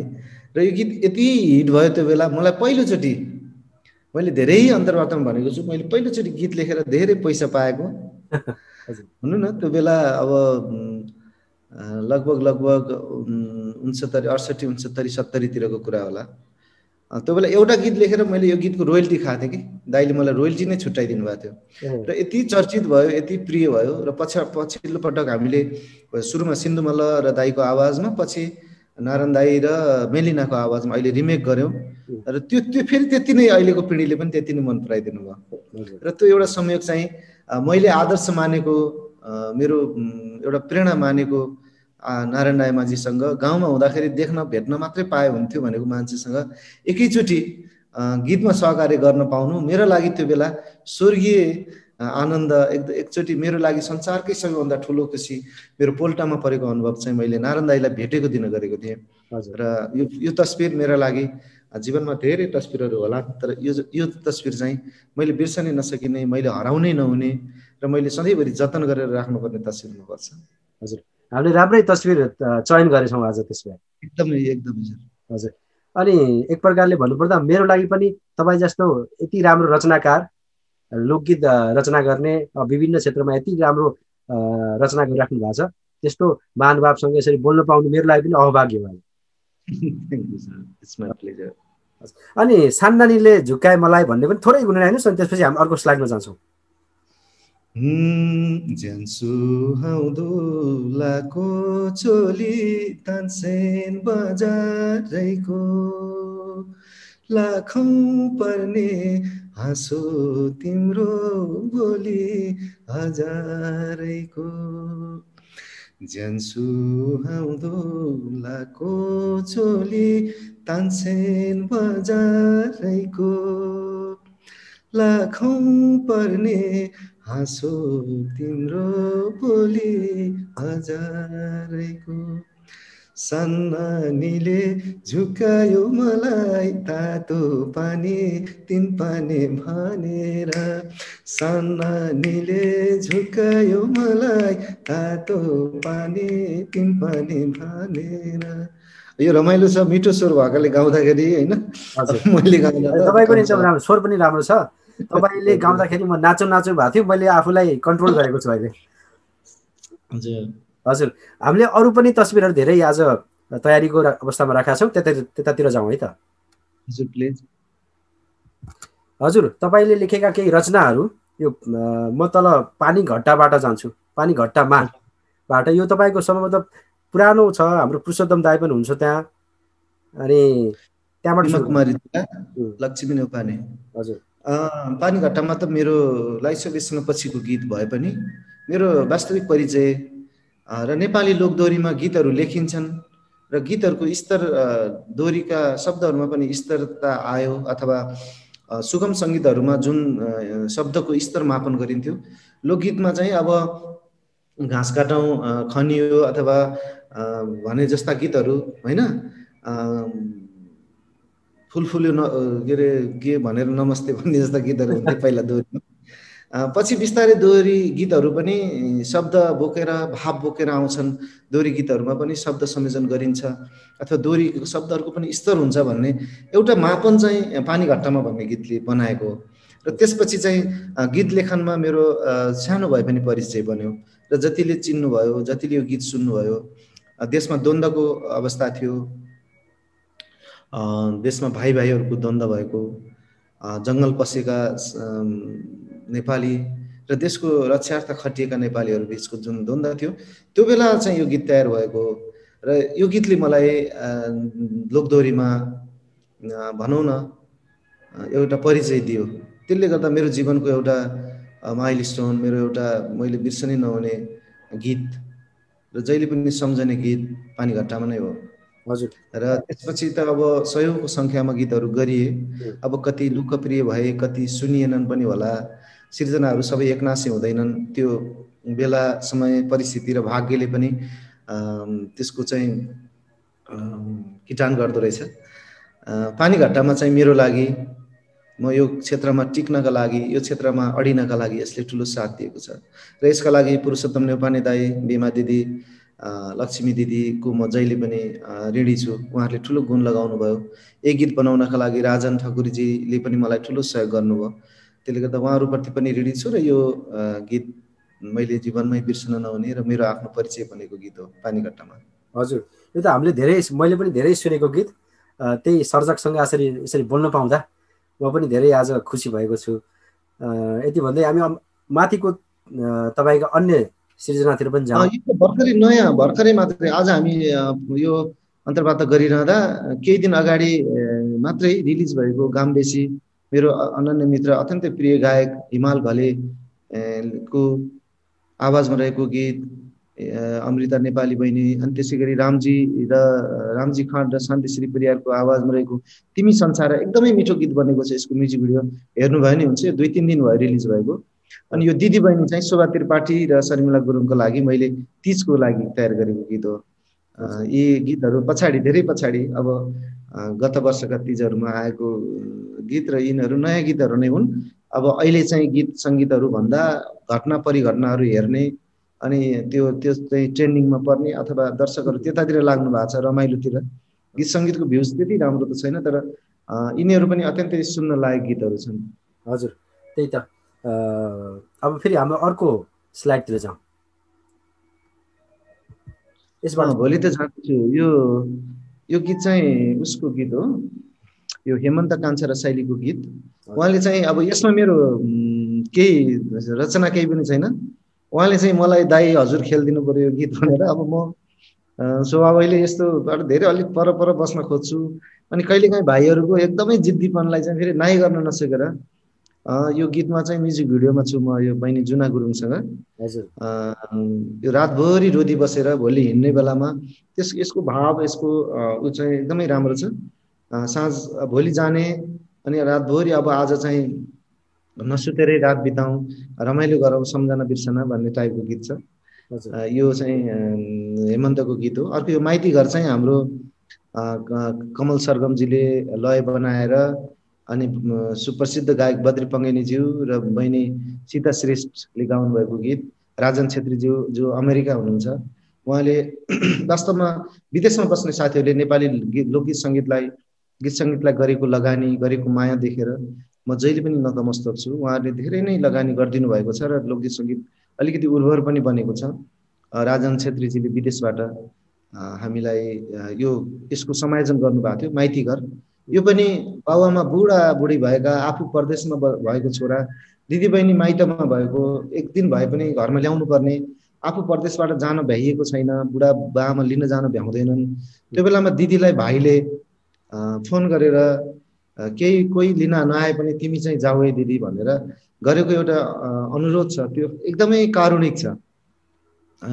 म परदेशमा छु, बाबुआमा बुढा छन्, बिरामी छन्, तिमीलाई लिन आउने मान्छे कोही पनि छैन, तर तिमीले यो बेला यो अवस्था सम्झेर पनि तिमी माइत जाऊ है, बाबुआमालाई भेट है भन्ने गीत छ। यो अत्यन्तै कारुणिक छ, मलाई पनि एकदमै मन परेको यो माइती घर तिजको गीत हो। र पछिल्लो समय जति बेला नेपालको सीमा मिचियो, सीमा मिचिरहन्छ, तर जति बेला कालापानी र लिपुलेखको बारेमा कुरा आयो त्यो बेला मैले यो आमा तिम्रो छातीको पाटो, छिमेकीले बनायो मूल बाटो, यो गीत रचना गरेर नारायण राय माझी दाईलाई पठाएको थिएँ र उहाँले सङ्गीत गरेर शान्तिश्री परियार र नारायण राय माझीज्यूले गाउनुभएको यो गीत अत्यन्तै मन पराइयो। सबै देशभक्त नागरिकले दुख्यो यो गीतले, सबै देशभक्त नागरिक जुरुमुराए। मैले बलभद्र र भीमसेनहरू, बलभद्र थापाहरू अब उठ्नुपर्छ भन्ने गीत थियो। यो अलिकति देशभक्ति गीत हो, देश प्रेमले उत्प्रोत गीत हो र यो गीतलाई सबैले माया गरिदिनु भयो। यति धेरै रचनाहरू हजुरले खोजेर तयार गर्नुभएछ, तपाईँलाई धेरै धेरै धन्यवाद। धन्यवाद। तपाईँ एउटा यो स्लाइडमा म के भन्न चाहेँ भन्दाखेरि, तपाईँले रचना गर्नुहुन्छ, धेरै लेखहरू, गीतहरू रचना गर्नुभएको छ, कविताहरू, गजलहरू, तर तपाईँलाई मोडलको रूपमा पनि देख्न पाइँदो रहेछ भनेर मैले देखाउन खोजेको थिएँ यसमा। नितान्त मैले वास्तवमा तपाईँलाई मैले नडाटी भन्थेँ भने मैले म खेलेको भिडियो, म जहाँ आबद्ध छु त्यो भिडियो पुरा मैले हेर्न सक्दिनँ, हेर्दिनँ पनि। अनि त्यसपछि मलाई त्यसको प्रतिक्रिया के होला, कसले के भन्ला भन्ने डर मात्रै मनमा हुन्छ। त्यो प्रशंसा बटुल्न पाइएला भन्नुभन्दा नि मलाई कसले के भन्ने हो भन्ने कुराले एकदमै डराउँछु। बिन्ती छ यस्तो कुरामा चाहिँ मलाई चाहिँ अनुरोध नगरिदिनु भयो, बरु गीत लेख्दै भने म गीत लेख्छु होइन। यताउति सबै कुरा म्यानेजमेन्टहरूको म गर्न सक्छु, तर मलाई अभिनय नै गर भनेर चाहिँ नटाने हुन्थ्यो जस्तो लाग्छ। र मेरो अनुरोध छ मलाई यो दुःख, यो कष्ट नदिनको लागि। पक्कै पनि उहाँहरूले यो कार्यक्रम हेर्नुहुन्छ होला। ठिकै छ, हामी अर्को स्लाइडतिर पनि जाउँ है त। हजुर, केही तस्बिरहरू हामीले यहाँ रोजेका छौँ, माथिबाट जाउँ, हाम्रो शोभाजीबाट। गायिका अनि प्रस्तुता, कार्यक्रम प्रस्तुता, अनि त्यसपछि ठुला ठुला महोत्सवहरूमा एकदमै राम्रो कार्यक्रम प्रस्तुत गर्ने सञ्चारकर्मी, हरेक कोणबाट चाहिँ आफूलाई सफलताको बाटोमा अगाडि बढाउन सक्ने अत्यन्तै प्रिय बहिनी शोभा त्रिपाठी लाई मैले एउटा कार्यक्रममा यो मायाको चिनो हजुर प्रदान गरेको रहेछु। यो फोटो कता थियो तपाईले पत्ता लाग्नुभयो। बहिनीलाई मैले यो मायाको चिनो प्रदान गरेको यो पहिलो फोटो। दोस्रो फोटो चाहिँ हामी इमेजमा लोकदोहोरी प्रतियोगिता भएको थियो, इमेज टेलिभिजनले आयोजना गर्नुभएको थियो। टेलिभिजनले हामीलाई सम्झेर पशुपति शर्मा, शर्मिला गुरुङ र म, हामी तीनजना निर्णायक थियौँ। अब उहाँहरूले तीनजना निर्णायक बनाएर राख्नुभयो, तर संयोग यस्तो पर्यो कि हामी तीनैजना स्याङ्जाका रहेछौँ होइन। अब शर्मिला हाम्रै चेली, अब हामी पशुपति र म त वरिपरि गाउँ। अनि पछि निर्णायक बस्दै जाँदाखेरि ओहो त्यो बुझ्दै जाँदा अनि हामी तिनटै स्याङ्जाको भएको थाहा भयो त्यहाँ। अनि जे होस् यो कार्यक्रम एकदम रमाइलो भयो, सबैले मन पराउनु भएको थियो। यो कार्यक्रम कन्टिन्यू गर्ने कुरा छ। अब इमेज टेलिभिजनमा कुरा चलेको मैले जानकारी पाएछु, सायद यो कार्यक्रम कन्टिन्यू गर्दाखेरि राम्रो हुन्छ। त्यो बेला चाहिँ कार्यक्रम सकिएपछि हामीलाई अन्तिम दिनमा हामीलाई गिफ्ट ह्याम्परहरू सहित यो सम्मान पत्रहरू प्रदान गर्नुभएको थियो जजहरूलाई। यो पनि अविस्मरणीय छ। र यो तलको चाहिँ 2018 कि दोहोरी गीत प्रतिष्ठान जापान शाखाको प्रथम अधिवेशन एजिएमको बेला म चाहिँ जापान, त्यो बेला विदेश विभाग प्रमुख भएको नाताले सङ्गठन विस्तारका लागि अथवा अधिवेशन सम्पन्न गर्नका लागि मलाई प्रतिष्ठानले खटाएर म जापान गएको थिएँ। जीवनमा धेरै देशहरूको यात्रा गरियो, धेरै किसिमका अनुभवहरू छन्, तर मलाई जापानको अनुभव र जापानबाट म तपाईँलाई अनुरोध गर्छु, म जापान पुगेर फर्किने बेलामा हामी एकादशीमा के अरे फुल सेलाउन गए जस्तो नदीमा यो सबै साथीहरू हामी 20 जनाभन्दा माथि साथीहरू चाहिँ बाजागाजा सहित एयरपोर्टमा हाम्रो नारितामा हामी बाजागाजा हाम्रो मादल खैजडी सहित हामी रेलमा पनि त्यो लिएर आयौँ, हाँस्दै रमाउँदै गाउँदै आयौँ। अनि एयरपोर्टमा सबै बोर्डिङ सोर्डिङ भएपछि जब मेरो डिपार्चर हुने बेला भयो त्यसपछि हामी दुईतर्फी सबै साथीहरूको आँखामा आँसु। अनि त्यसपछि म प्लेनमा पनि र पछि ट्रान्जिट हङकङमा बस्दा पनि म रोएर फोन गर्न सकिनँ ट्रान्जिटबाट पनि। त्यति धेरै स्नेह, त्यति धेरै माया पाएको ठाउँ, त्यति धेरै माया भेटेँ र मलाई जापानको सधैँभरि, हुन त कोरिया जाँदा पनि छुट्ने बेलामा, जता गए पनि छुट्ने बेलामा गाह्रो हुन्छ साथीभाइ जस्तो छुट्नका लागि, तर जापानबाट निस्कने बेलामा चाहिँ म एक्लै पनि त्यति धेरै मेरो आँखा रसायो। र म ट्रान्जिटमा पनि बसेर फोन गर्छु साथीहरूलाई सम्झेर भन्छु, तर त्यो बोल्ने अनुहार हेरेर बोल्ने आँट नभएर मैले त्यहाँबाट पनि फोन गर्न सकिनँ। त्यस्तो अवस्था भएको थियो। र त्यो बेलाको सम्झना हो यो। हामी अधिवेशनको बेला रामकृष्ण बममल्ल, यतापट्टि हाम्रो अरमान दाई कि अरमान गुरुङ दाई, अनि हाम्रो पूर्व अध्यक्ष युवराज आचार्य जापानको, अनि अहिलेको वर्तमान अध्यक्ष सूर्य खड्का पछाडिपट्टि मुख अलिकति खोल्नु भएको छ। अनि यतापट्टि हाम्रो कडेल कस्तो नारायणजी, उहाँ चाहिँ अत्यन्तै एकदम सिद्ध हस्त, एकदमै मिठो गीत लेख्ने। त्यो हामी के एउटा उहाँको गीत छ के अरे, ठुला ठुला समुद्र छन् खोली भेटिँदैन, मुलको पानी खाए जस्तो तिर्खा मेटिँदैन, किन्न त पाइन्छ पानी फ्रिजको अनि हावा एसीको, तर तृष्णा मेटिन्न गाउँ बेसीको। अथवा त्यो अब मैले वहाँ विदेशमा त्यो जापानको टावर चढ्दा पनि टावरमा बसेर पनि त्यो गीत हामीले गायौँ होइन। छन त छ नि, यो सबै अर्काको छ, पढाइको छ, हामीले यहाँ चाहिँ सङ्घर्ष गरेका छौँ। तर यो मैले मेरो देशमा यो सम्पन्नता मेरो देश कहिले होला। अनि के अरे हाम्रो सूर्यजी नारायणजीहरूसँग बसेर सम्झेर मेरो देश, हरेक दिन नेपाली परदेशमा रुन्छ सम्झेर मेरो देश कहिले यस्तो हुन्छ भनेर हामीले त्यो टावर चढेर टावर माथिबाट चाहिँ जापान हेरेर गएको थियो कि त्यो बेला। मलाई अब सबै साथीहरूलाई मिस गरेँ। यहाँ ऋषि अत्यन्तै सिद्ध हस्त वाद्यवादक, जसले नेपालमा पनि असाध्यै राम्रो गर्नुभएको थियो, जापानमा पनि तबला मादल हरेक बाजाहरू राम्रोसँग बजाउन सक्ने ऋषि पौडेलजी हुनुहुन्छ। र एकजना महिला पनि हुनुहुँदो रहेछ, मैले ठ्याक्कै नाम आएन। यो जापानको सम्झना हो। यो तस्विर पनि मैले हराउनु हुँदैन। जीवनको एउटा उपलब्धि, यति धेरै माया पाएको साथीहरूसितको सम्पर्क, जापानको घुमघाम। सायद म यो क्षेत्रमा नलागेको भए यो अवसर मलाई मिल्दैन थियो होला। तर नेपाली लोकगीत सङ्गीतले दिएका यी सबै उपहारहरू मेरो लागि चाहिँ अत्यन्तै ग्रहणयोग्य छन्। खुसी लाग्यो मलाई यी तस्विरहरू देखेर। यो अवस्थामा तपाईँले मलाई यस्ता तस्विरहरू खोजेर देखाइदिनु भयो, म तपाईँप्रति बढी आभार व्यक्त गर्न चाहन्छु। धन्यवाद, धन्यवाद। त्यही त, तपाईँलाई पछाडि फर्काउने भनौँ होइन, पछाडि फर्किनु पनि कहिले काहीँ पर्छ। तपाईँलाई बाल्यकालमा युवाहरूसँग फर्काउने प्रयास सम्भवतः अलिकति हामी सफल पनि भयो जस्तो महसुस गरेका छौँ। फेरि हाम्रो अर्को स्लाइडतिर जाउँ। तपाईँले the best lyrics of the year award पाउनु भएको छ। हजुर, कति सालको? मैले यो अवार्ड चाहिँ रामकृष्ण ढकालजीको गीत यो सुगम सङ्गीतबाट हो। यो best lyrics of the year मलाई त्यो वर्षको उत्कृष्ट गीतकारको पुरस्कार दिएको थियो। यो गीत चाहिँ मुना मरेकी मदनका कुरा, यहाँ साँचो पिरती सबै अधुरा, एउटाको सिन्दुर अर्कैको चुरा, मुखैमा राम राम कोखैमा छुरा, म आगोमा प्रहलाद जलेको देख्छु, पूर्वैमा सूर्य ढलेको देख्छु, म पागल भएँ कि यहाँ इमान हरायो, आमाले सन्तान नै छलेको देख्छु भन्ने गीत छ। त्यो म हुरीमा दियो जलेको देख्छु, मलाई अत्यन्तै मन परेको गीत थियो।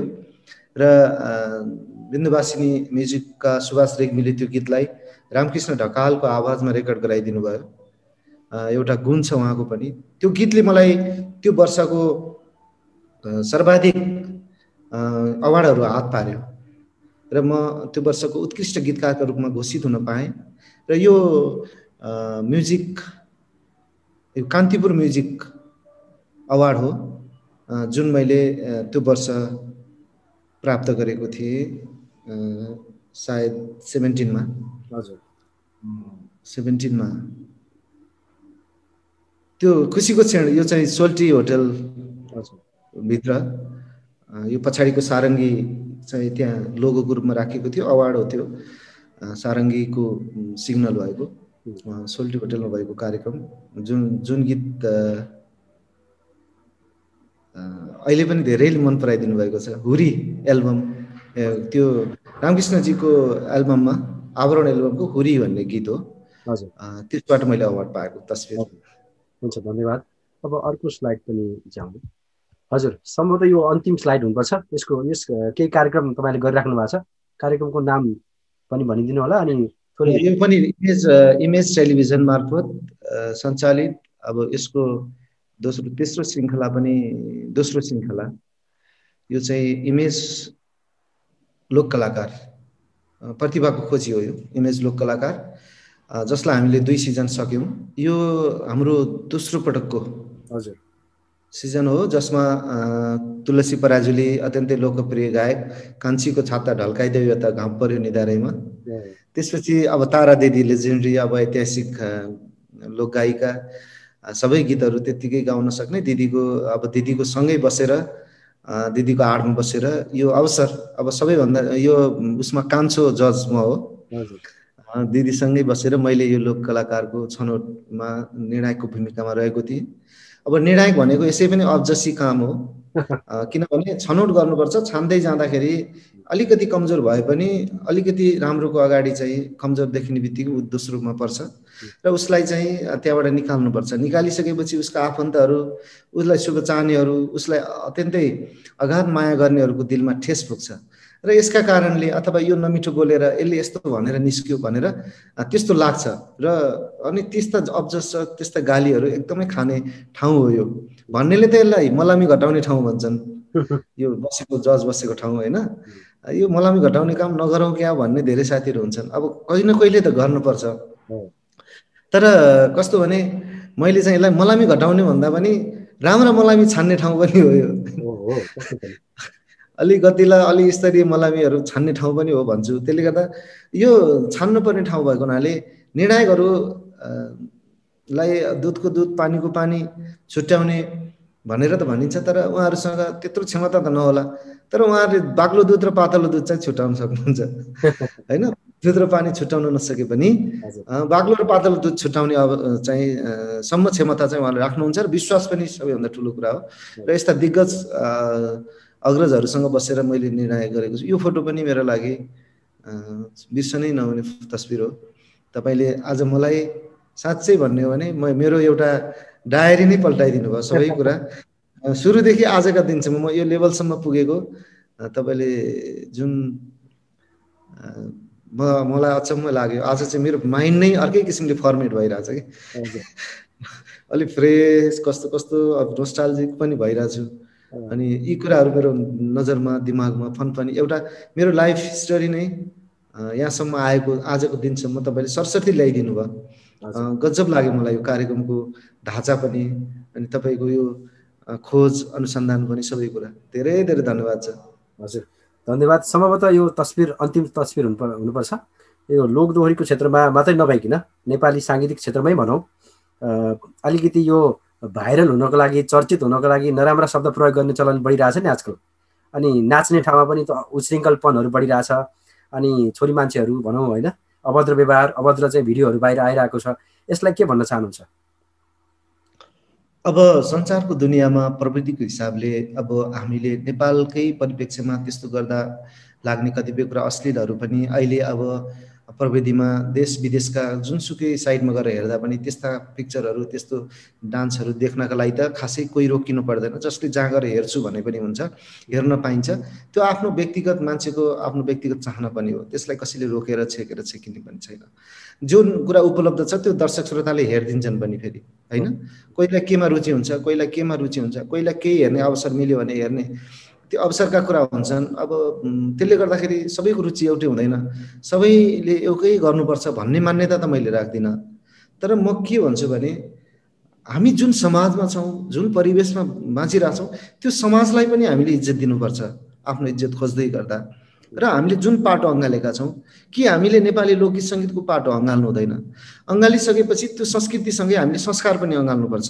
र हाम्रो संस्कारले के भन्छ, त्यो संस्कारसितै मात्रै त्यो सुन्दर हुन्छ क्या त्यो पक्ष। हामीले जस्तै हामीले कौरा नाच्ने हो भने कौरा नाच्ने त्यो कस्ट्युम पनि लाउनु पर्यो, होइन? कस्ट्युम लाएर चोली लुङ्गी अनि त्यो खुर्पेटोदेखि सबै कुरा लाएर नाचेको कौरा र यत्तिकै कुर्ता सुरुवाल लाएर दौरा सुरुवाल के भन्छ कुर्ता सुरुवाल अनि अरू स्कर्टहरू लाएर नाचेको कौरामा कति भिन्नता हुन्छ, होइन? तपाईँ हो त्यो त्यो चाहिँ संस्कृति हो, संस्कार, त्यो संस्कार हो। त्योसँगै हामीले चाहिँ संस्कृति जोड्ने हो। त्यसले गर्दा आज जे भइरहेको छ, अब मान्छेलाई नाम होस् के अरे बदनाम होस्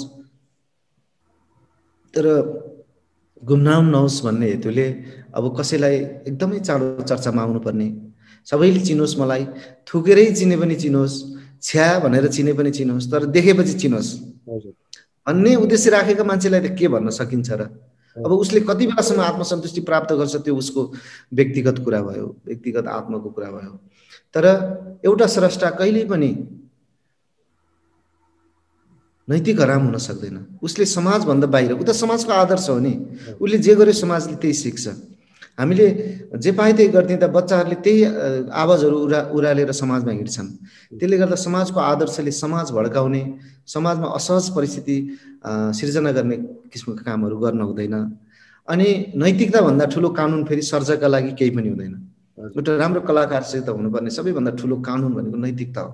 ऊ नैतिकतामा छैन भने उसलाई रोकेर छेकेर एक दिन मान्ला, 2 दिन मान्ला, तर उसित अब नैतिकता छैन, अब संस्कृतिको माया छैन भने उसले त्यस्तो गर्दैन।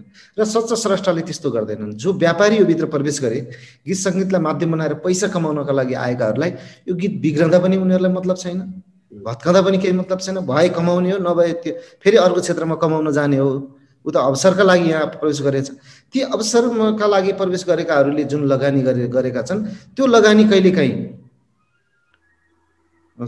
विकृत भएर चाहिँ प्रस्तुत भएको छ। किनकि दुःखले कमाएको र पसिनाले कमाएको पैसा त्यस्तो फोहोरी काममा मान्छेले प्रयोग गर्दैन हेर्नुहोस्, होइन? जोसँग पैसा टन्न छ अनि व्यापार गर्छु अथवा कलाकारलाई किन्न पाइन्छ, यिनलाई पैसा दिएपछि यो जस्तो पनि गाइदिन्छन्, जस्तो पनि नाचिदिन्छन् भनेर जसले त्यो रिङमा खेलाइरहेको छ त्यो खेलाडीले त्यस्तो गरिरहेछ। त्यो कुरा स्रष्टाले चिन्नु जरुरी छ। त्यसैले समय सापेक्ष हिँड्न त हिँड्ने हो, तर आफ्नो कारणले अरूलाई असर गर्ने किसिमले चाहिँ गर्न हुँदैन। त्यही माथि लोक संस्कृति अँगालेकोले संस्कार पनि अँगाल्नुपर्छ भन्ने मेरो मान्यता हो। र कसैलाई यी कुराहरूले आँच पुगे भने पनि म क्षमा चाहन्छु, किनभने एउटा लोक सङ्गीतको सच्चा पहरेदारको हिसाबले ती कुराहरूले मेरो मनमा जसरी तपाईँहरूको मनमा लागेको छ त्यो ठेस मेरो मनमा पनि पुग्छ र मलाई कहिलेकाहीँ दुःख लागेर बोल्छु पनि। र म जहिले पनि संस्कृति बाँच्नका लागि संस्कृति होइन, संस्कृति मार्ने होइन, संस्कृति बचाएर आफू बाँच्ने तरिका शैली चाहिँ अपनाउनुपर्छ। बरु हाम्रा दिग्गज अग्रजहरू, हामीले गुमाएका अग्रजहरू आफूले जीवन पीडामा भोगेर आँसुमा जीवन बिताएर पनि नेपाली गीत सङ्गीतलाई जस्ताको तस्तै यो पुस्तालाई छोडेर जानुभयो नि त। ती गीत सङ्गीतहरू आज पनि लोकगीत सुन्न पर्यो भने त्यतै फर्किन पर्ने अवस्था छ। हामीले अहिले लोकगीत भन्ने बित्तिकै किन धर्मराजहरू झलकमानहरूलाई सम्झनु पर्यो त नि, होइन भन्नु त? किनभने अहिले त्यस्ता गीतहरू बन्न छोडेर नै हो, नत्र भने त अबको पिँढीले पनि त त्यस्ता गीतहरू बनाएर गाए हुन्थ्यो। किन व्यापारिक हुन पर्यो, किन व्यावसायिक मात्रै हुन पर्यो? व्यवसाय गर्ने पाटो पनि छ, तर लोकगीतका लागि पनि त 10वटा गीत व्यवसाय गर्दा एउटा ऐतिहासिक गीत, एउटा के भन्छ यो संस्कारी गीतहरू, जाति विशेषका, धर्म विशेषका, चाड विशेषका, पर्व विशेषका, ऋतु विशेषका प्रहर विशेषका गीतहरू पनि त एउटा यो राष्ट्रका लागि आफूले पनि त केही दिनु पर्यो। खालि देशसितबाट मात्रै राष्ट्रले के दियो र भनेर मात्रै सोचेर पनि भएन। सर्जक त्यतिसम्म इमान्दार हुनुपर्छ भन्ने मेरो आफ्नो व्यक्तिगत धारणा हो सर। हजुर, तपाईँले राष्ट्रिय लोक तथा दोहोरी गीत प्रतिष्ठान नेपालको अध्यक्षको रूपमा पनि त्यही नै भन्न चाहनुहुन्छ होइन त? मेरो आफ्नो व्यक्तिगत अब त्यही त छ नि, यहाँ खुल्ला बजार नीति छ। कसले कहाँ बेला कति बेला गीत रेकर्ड गर्छ, कति बेला बजारमा आउँछ, कुनै मापदण्डै छैन, सेन्सर बोर्ड छैन, एकद्वार प्रणाली छैन। बजारमा आएपछि हजुरले सुन्ने र मैले सुन्ने एकैचोटि हो। अनि एकैचोटि अब हाम्रा कमी कमजोरी अध्यक्षलाई दोष लाउन पाइन्थ्यो कि प्रतिष्ठानलाई गाली गर्न पाइन्थ्यो कि भनेर पर्खेर बसेका साथीहरूलाई के हुन्छ भने त्यो बजारमा आउने बित्तिकै एकैचोटि अब मैले सुनेको छु कि छैन, बजारमा आएपछि त्यो बारेमा हामीले विचार गर्नुपर्ने हो कि होइन, अब हामीसित कानुनी रूपमा त्यो अधिकार छ कि छैन, त्यो केही पनि नबुझिकन एकैचोटि चाहिँ ल प्रतिष्ठानले यस्तो गर्यो, अध्यक्षले के हेरेर बस्यो, छुतेर बस्यो भन्नेहरूको पनि फेरि ती कुरा गर्नेको पनि कमी छैन। ती कुराहरू पनि सुन्नुपर्छ। कसैलाई त्यसरी कसैलाई गाली गर्दैमा पनि आनन्द आउने, आत्मरति आउने पनि मान्छेहरू हुन्छन्। तर प्रतिष्ठानको हिसाबले प्रतिष्ठानले कहिले पनि गीत बिगार्ने अथवा व्यापारिक गीतहरू मात्रै गर्ने, व्यापारका नाममा गीतलाई असली बनाउने कुरामा प्रतिष्ठान जहिले पनि घोर भर्सना गर्छ, विरोध गर्छ। र अरू विधामा लागेर पैसा कमाउन सकिन्छ, अरू विधातिर लागेर गीतहरू त्यस्तो बनाउन सकिन्छ होला, तर लोकगीतका नाममा चाहिँ यो अनुशासनहीनता हुनु हुँदैन, यो अशिष्टता हुनु हुँदैन, यो अश्लीलता हुनु हुँदैन भन्ने कुरा चाहिँ दोहोरी गीत प्रतिष्ठान संस्थाले पनि र मेरो व्यक्तिगत रूपमा त म जहिले पनि हिजो जानेर नजानेर कहीँ कतै कमजोरी भएका रहेछन् भने पनि आजका दिनमा यी कमजोरीहरूलाई सुधार्दै अगाडि बढ्ने प्रतिबद्धता चाहिँ मैले व्यक्तिगत रूपमा नि गरेको छु र संस्थामा रहन्जेल त्यसको खिलाफमा सधैँभरि रहिरहन्छ। हुन्छ, त्यही त तपाईँले धेरै क्षेत्रमा राम्रा शब्द चयन गरेर राम्रा कृति रचनाहरू गर्नुभएको छ होइन। हामीले विदेशबाट हेर्दा पनि त्यो अश्लील प्रवृत्तिहरू अरूहरूले गरेका छन् नि, त्यो हेर्दाखेरि कता लाग्छ उहाँहरूले के गरिदिए हुन्थ्यो नि, रोकिदिए हुन्थ्यो नि, यसलाई ब्यान गरिदिए हुन्थ्यो नि भने जस्तो लाग्ने रहेछ होइन। तर तपाईँहरूको पनि बाध्यता रहेछ आज कुरा गर्न पाइन्छ। बाध्यता छ नि, हामीलाई मन पर्दैन तर ब्यान गर्ने अधिकारै हामीसँग छैन। अब सरकारले हामीलाई त्यो अधिकार दिएको छैन। हामीले त नैतिक रूपमा दबाब दिने, नैतिक रूपमा उसलाई मोटिभ गर्ने हो। र त्यो भएन भने फेरि हामीले राज्यसितै गएर रुने कराउने। हेर्नुहोस्, समाजमा गीत सङ्गीतको नाममा यति छाडा तन्त्र भइसकेको छ, यसमा राज्यको ध्यान किन जाँदैन होइन? राज्यले त गीत सङ्गीतलाई त एउटा केही रूपमा हेर्दै नहेरेको देखिन्छ कि वास्तै नगरेको। त्यसले गर्दा उहाँहरूसितै हामी कराउने हो। हामीले कसैका गीत बन्द गर्ने, कसैको स्टुडियो रोक्ने, कसैकोलाई रेकर्डिङ रोक्ने अधिकार प्रतिष्ठानसँग छँदै छैन। त्यही देख्नेले चाहिँ प्रतिष्ठानले चाहिँ सेन्सर बोर्ड लाएर रोक्नुपर्छ। सेन्सर बोर्डका कुरामा हामीले आन्तरिक सेन्सर गर्ने, ल यहाँ आउने दर्ता गर्ने अनि गीतलाई हेर्ने भनेको अब कतिपय त्यस्ता सर्जकहरू छन्। हाम्रो लगानी, हाम्रो पैसा कसले छान्ने? हाम्रो गीत किन छान्ने होइन? राज्यले केही गरेका छैन, प्रतिष्ठानले के गर्ने भन्ने स्रष्टा पनि आए होइन। अब यसलाई सङ्लो बनाऊ, यो नालीलाई सफा गरेर एउटा सङ्लो पानी बगाऊ भन्ने जुन उद्देश्य थियो, त्यसमा फेरि त्यसलाई धमिलाउने पक्षको पनि बल त्यसमा लागिरहेको छ। त्यसले गर्दाखेरि भने जस्तो सजिलो झ्याप्पै लाइटर पारे जस्तो झ्याप्पै बल्ने हुँदैन। संस्थागत कामहरू धेरै समय लाग्दो रहेछ। त्यसका लागि चाहिँ हामी उद्देश्य पवित्र अनि त्यसपछि एउटा कर्मठ जिम्मेवारी र कर्तव्यनिष्ठ भएर अगाडि लागेका छौँ। र मैले सकिनँ भने पनि अर्कोले, अब आउने नेतृत्वले गर्ला, हिजोको नेतृत्वले नभ्याएका कति कामहरू हामी गर्दैछौँ। र हामीले केवल कलाकारका लागि र कलाकारिताका लागि, गीत सङ्गीतका लागि गर्ने हो। यहाँ एउटाले मात्रै सबै कुरा गर्ने होइन। र त्यो Rome is not made in one day भने जस्तो एकै दिनमा रोम बनेको पनि होइन, फेरि यो बन्न पनि समय लाग्छ। किनभने जो हरेक कार्यकालमा केही न केही गर्दै गर्दै अगाडि बढ्ने हो।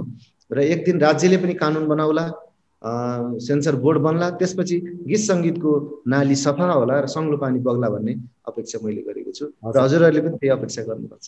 हजुर, त्यही त तपाईँहरूले पनि क्रमिक रूपमा निरन्तर राष्ट्रिय लोक तथा दोहोरी गीत प्रतिष्ठान नेपालको तर्फबाट नेपाल सरकारलाई यो राम्रो छ, यो राम्रो छ भनेर भनिदिनु होला भन्ने अनुरोध पनि गर्दै अर्को प्रश्नतिर लाग्छु म। यो सम्भवतः अन्तिम प्रश्न पनि हुनसक्छ। तपाईँ त यो गीत सङ्गीतको क्षेत्रमा सफलता प्राप्त गरिसक्नु भएको पर्नुभयो। अब आज अथवा भोलि अथवा हिजो गीत सङ्गीत, लोकगीत भनौँ, लोकदोहोरी अथवा अन्य कुनै सांस्कृतिक कलाकारितामा प्रवेश गर्न चाहने नेपालीहरूलाई तपाईँले के भन्न चाहनुहुन्छ? के गर्दा ठिक, के गर्दा बेठिक, कस्तो बाटो अप्नाउँदा राम्रो? सबैभन्दा पहिलो कुरा त विशेष सर, म आफै पनि के गर्दा ठिक, के गर्दा बेठिक भनेर अझै पनि अन्यलमै चलिरहेको छु यसैभित्र। त्यसैले गरेर कसैलाई मैले दिएको सल्लाह लाग्ला होइन, हुन्छ नि गाउँतिर कुनै कुनै हामीले नाडी छाम्दिए पनि सन्चो हुने, कुनै कुनै डक्टरको जति औषधि भए पनि सन्चो नहुने। त्यसले गर्दा जस पाउने कुरा पनि हुन्छ। अब कहिलेकाहीँ मैले भनेको कुराले ठ्याक्कै मिलेर जस पाउन पनि सकिन्छ, कहिलेकाहीँ मैले भनेकै कुरा बिग्रेर अबजस पनि हुनसक्छ। त्यसले गर्दा यसो गर्नुहोस् उसो गर्नुहोस् भन्दा पनि सबैभन्दा पहिलो कुरा कलाकारितामा प्रवेश गर्दा जुन विधामा तपाईँ प्रवेश गर्दै हुनुहुन्छ त्यो विधामा चाहिँ आफूलाई पुख्त बनाउनका लागि अभ्यासरत रहनुहोस् र त्यो साधना गर्नुहोस् र त्यो बारेमा कतिसम्म चाहिँ ज्ञान आर्जन गर्न सकिन्छ त्यो क्षेत्रमा, चाहे वाद्यवादक होस्, चाहे गायन होस्, चाहे नृत्य होस्, कुनै पनि विधामा प्राविधिक होस्, त्यो विधामा चाहिँ आफूलाई पोख्त बनाउनुपर्छ, जान्नै पर्छ। र त्यो अडिने हो भने अब झ्यालाक झुलुक आउने भाइरल हुने हो भने त अब कुनै एउटा वितण्ड मचाए पनि हुन्छ होइन। अब कलाकै नाममा चर्ती कला गरे पनि हुन्छ होइन। कलै गर्ने हो भने, कला देखाउने हो भने अब जुन विधामा लाग्ने हो त्यो विधामा अलिकति अध्ययन गरेर आउनु पर्यो। अब चर्ती कला गर्ने हो भने त जे गरिदिए पनि भयो, वितण्ड मचाइदिए भयो, नाम हुन्छ।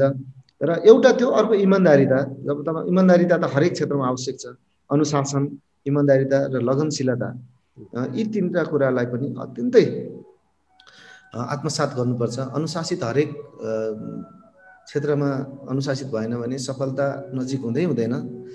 लगनशील पनि उत्तिकै हुनु पर्यो। इमान्दारिता पनि, पेसाप्रति इमान्दारिता चाहिँ हुनुपर्छ। कमसेकम यो क्षेत्रमा लाग्दा मेरो कर्तव्य के हो, समाजमा मैले दिन खोजेको के हो, समाजलाई मेरा कारणले कति परिवर्तन आयो होइन, समाजले कति बुझ्यो भन्ने कुरामा पनि ख्याल गरिदिनुपर्छ। र मैले जहिले पनि भनेको सबै झल्कने सुन हुँदैनन्। बाहिरबाट देखिँदाखेरि एउटा छोटो 1 मिनट 2 मिनटको हाइलाइट्सहरू कलाकारको देखिन्छन् जीवनका होइन, सेल्फीहरू देखिन्छन्, यात्राहरू देखिन्छन्, रेस्टुरेन्टमा बसेका खुवाईहरू देखिन्छन्। त्यो केवल 1-2 सेकेन्डका पिक्चरहरू हुन्। तर त्यस बाहेकको लाइफ चाहिँ भित्र कस्तो हुन्छ, कति काली लाग्दो, कसरी म्यानेज भएको छ, कति दुःख कष्ट भोगेको छ, त्यो चाहिँ देखिन्न। र त्यो बाहिरी उज्यालो देखेर मात्रै त्यो क्षेत्रमा लोभिनेहरूको भिड अलि बढी नै देख्छु म। गाउँमा पनि कलाकारै हुनेहरूको भिड छ, सहर पस्नेको भिड छ। यहीँ हुँदा पनि एउटा कलाकार बन्नु, हुन त उमेरमा एकचोटि हिरो बन्ने, एकचोटि कवि बन्ने सबैको क्षण आउँछ। र त्यो उज्यालोलाई देखेर आउँदाखेरि कहिलेकाहीँ बत्तीमा आएका पुतलीहरू जस्तो बत्तीको पुतली हुन पनि बेर लाग्दैन। केही पनि नभएर यत्तिकै रहरले मात्रै मान्छेलाई बत्तीको पुतली पनि बनाउँछ। त्यस्ता थुप्रै घटनाहरू छन् जुन हामीले भोगेका छौँ।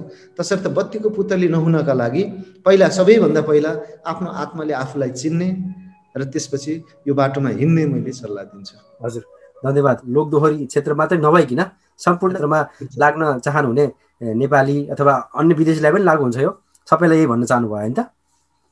हजुर हजुर, मैले अब सकेको यही भन्नु। हजुर, धन्यवाद। तपाईँले एकदमै इमान्दारिता, लगनशीलता जुनसुकै क्षेत्रमा पनि चाहिन्छ नि त तपाईँले अत्यन्तै राम्रो सल्लाह दिनुभयो। धन्यवाद तपाईँलाई। र हामी कार्यक्रमको लगभग धेरै कुरा गऱ्यौँ, हामीहरूले अन्तमा आइसकेका छौँ। तपाईँलाई मैले हाम्रो कार्यक्रमको अनुभव सुरुबाट अहिलेसम्म कस्तो अनुभव गर्नुभयो थोरै सोध्न चाहेँ। मैले अत्यन्तै पृथक अनुभव गरेँ अरू कार्यक्रमहरूभन्दा, सामान्य अरू कार्यक्रमभन्दा के पृथक अनुभव भयो। तपाईँले मलाई मेरो बारेमा मजाले बोल्न दिनुभयो। कतिपय अन्तर्वार्ताहरूमा बोल्न पाइन्न, गयो अनि उहाँकै बोली सुन्नुपर्ने अवस्था हुन्छ होइन। कतिपय कार्यक्रम त मैले भन्नु पर्दैन, तपाईँहरूले ख्याल पनि गर्नुभयो होला। कतिपय नेताहरू त इरिटेटै पनि हुनुहुन्छ कतिपय कार्यक्रम देखिन्छ होइन, कहीँ बोल्न पाइन्न। अब उहाँहरूको पेसा पनि बोल्ने हुन्छ र बोलिरहँदाखेरि बढी बोल्ने, आफूलाई भन्दै कुरा काटिने हुन्छ। तर तपाईँले धार चाहिँ मलाई जति बोले पनि छुटकारा दिनुभयो। अनि त्यो बोल्न पाएपछि म पनि आज इन्टरभ्यूमा पहिलोचोटि यति धेरै बोले जस्तो लाग्छ। र यसरी मजाले बोल्न पाउने, अनि औपचारिक अनौपचारिक भन्दा नि एकदमै साथीभाइ कुरा गरे जस्तो होइन, एकदम अनौपचारिक रूपमा आफूले भोगेका, देखेका, सुनेका, भएका जीवनका घटनाहरूको बारेमा भन्न पाएँ। त्यसले मलाई बढी पोखिन दियो, बढी आफू चाहिँ सबै कुरा सुनाएर हलुका हुन पाएँ। त्यसैमाथि पनि अनि आफ्नो बाल्य अवस्थादेखि जीवनको एउटा चक्र नै मैले त्यहाँभित्र होइन, मेरो साङ्गीतिक जीवनको एउटा चक्र भेटेँ। त्योसित पनि म त्यो थ्रु जाँदाखेरि सबै कुराहरू सम्झेँ। सबै साथीहरू बिर्सेका, कति दिमागमा नभएका साथीहरूको पनि आज याद आयो होइन, सबैलाई सम्झिन पाएँ। अनि यो अवसर प्रदान यो कार्यक्रमले गर्यो, गुड आइज सोले होइन। त्यसका लागि चाहिँ विश्वजीले केही दिन अगाडिदेखि मसँग सम्पर्कमा रहेर जुन अवसर मलाई दिनका लागि योग्य ठान्नुभयो त्यसको लागि त म तपाईँहरूप्रति तपाईँको टिमप्रति नै आभार व्यक्त गर्न चाहन्छु। हामी पर्दा पछाडिको मान्छे हो, गीत सङ्गीत गर्ने मान्छेहरू पर्दा पछाडि हुन्छन्, त्यति खोजी हुँदैन। गीत पनि फलानाको गीत हो भनेर गायिकाकै नाम दिने अथवा उसलाई काँधमा चढाउने अथवा उसको भर्याङ को बनेको छ, को माथि चढेर त्यो हाइटमा छ भन्ने कुरालाई चाहिँ दर्शक श्रोताहरूले अथवा सञ्चारकर्मी कतिले चाहिँ त्यो पनि वास्ता नगरिदिने पनि छ।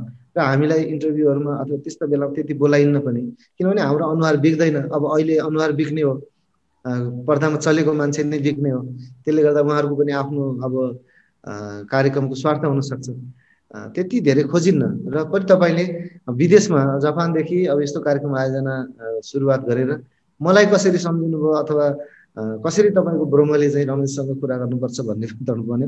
अब त्यो पनि मेरो लागि चाहिँ भगवानको एउटा गिफ्ट भन्ने यो अवसर पाएँ। यो दस्तावेज मेरो प्रोफाइलमा सधैँभरि रहन्छ। यो अवसरका लागि पनि तपाईँलाई धेरै धेरै धन्यवाद छ, एकदमै आभार व्यक्त गर्न चाहन्छु।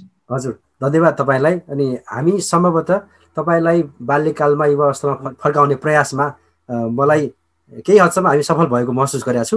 त्यसको लागि तपाईँलाई पनि धन्यवाद, धेरै कुरा हामीसँग सेयर गरिदिनु भयो।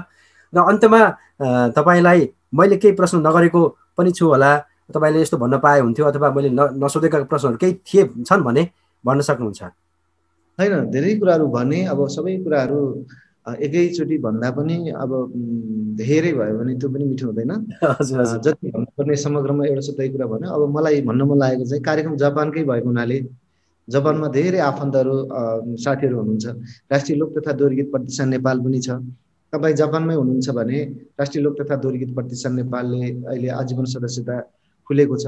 यो संस्थासित आबद्ध हुनुहुन्छ, यसलाई सहयोग गर्न चाहनुहुन्छ र कलाकारहरूको एउटा मात्रै छात्र सङ्गठन दोहोरी गीत प्रतिष्ठानलाई माया गर्नुहुन्छ भने त्यो संस्थासित जापानको प्रतिष्ठानसित आबद्ध भइदिनका लागि हार्दिक अनुरोध गर्दछु। र जापानमा रहनुभएको सबै प्रतिष्ठानका परिवार अनि आफन्तजन सबैलाई हृदयदेखि नै धेरै धेरै सम्झन चाहन्छु। र जापानको माया अझै पनि मुटुभरि छ। र मैले जुन लोगो यहाँ प्रयोग गरिरहेको छु यो मैले जापानमा रामकृष्ण बममल्ल जसलाई मैले अब राजा राजा भन्छु, बहिनी गङ्गा मल्ल उहाँले चाहिँ मलाई जापानमै लगाइदिनु भएको र म अहिले पनि यो एउटा नोटिसनको साइन जहिले पनि मेरो आफूसितै हुन्छ। मेरा प्रायः तस्विरहरूमा तपाईँले देख्न सक्नुहुन्छ, यो जापानकै माया हो। र रामकृष्णजीलाई धेरै धेरै धन्यवाद दिन चाहन्छु। यो मायाको चिनो मैले यति सुरक्षित साथ राखेको छु। र अरू सबै प्रतिष्ठानका साथीहरू जसले जापानमा रहेर पनि प्रतिष्ठानलाई हर दिन परेका बेलामा सहयोग गर्नुभएको छ, जापानका सबै नेपालीहरूलाई जहाँ रहनुहोस् स्वस्थ रहनुहोस्, मस्त रहनुहोस्, stay safe, stay strong, stay blessed भन्न चाहन्छु। हजुर, हुन्छ। Thank you. अब चाहिँ तपाईँ र म दुवै तपाईँका फ्यान फलोवरहरूबाट हाम्रा दर्शकहरूबाट बिदा मागौँ। नमस्ते। आज पनि अन्तिमसम्म हाम्रो कार्यक्रम हेरिबस्नुभएका सम्पूर्ण दर्शक महानुभावहरूलाई म धन्यवाद भन्न चाहन्छु, नमन टक्राउन चाहन्छु। तपाईँहरूलाई आजको हाम्रो कार्यक्रम कस्तो लाग्यो कृपया कमेन्ट बक्समा गएर आफ्नो अमूल्य कमेन्ट छोडिदिनुहोला र अन्य सुझाव सल्लाह भएको खण्डमा पनि लेखिदिनुहोला। आउने दिनहरूमा हामीहरूले को कलाकार कस्ता व्यक्तित्व लिएर आउँ त तपाईँहरूको केही रेकमेन्डेसन छ भने त्यो पनि लेखिदिनुहोला। र अन्तमा यदि तपाईँहरूले हाम्रो यस युट्युब च्यानललाई सब्सक्राइब गर्नुभएको छैन भने सब्सक्राइब पनि गरिदिनुहोला। अर्को हप्ता फेरि नयाँ पाहुनाका साथ हामीहरू उपस्थित हुनेछौँ। त्यतिन्जेलसम्मको लागि म प्रस्तुता विष्णु भण्डारी पनि बिदा माग्न चाहन्छु। फेरि भेटौँला। नमस्ते।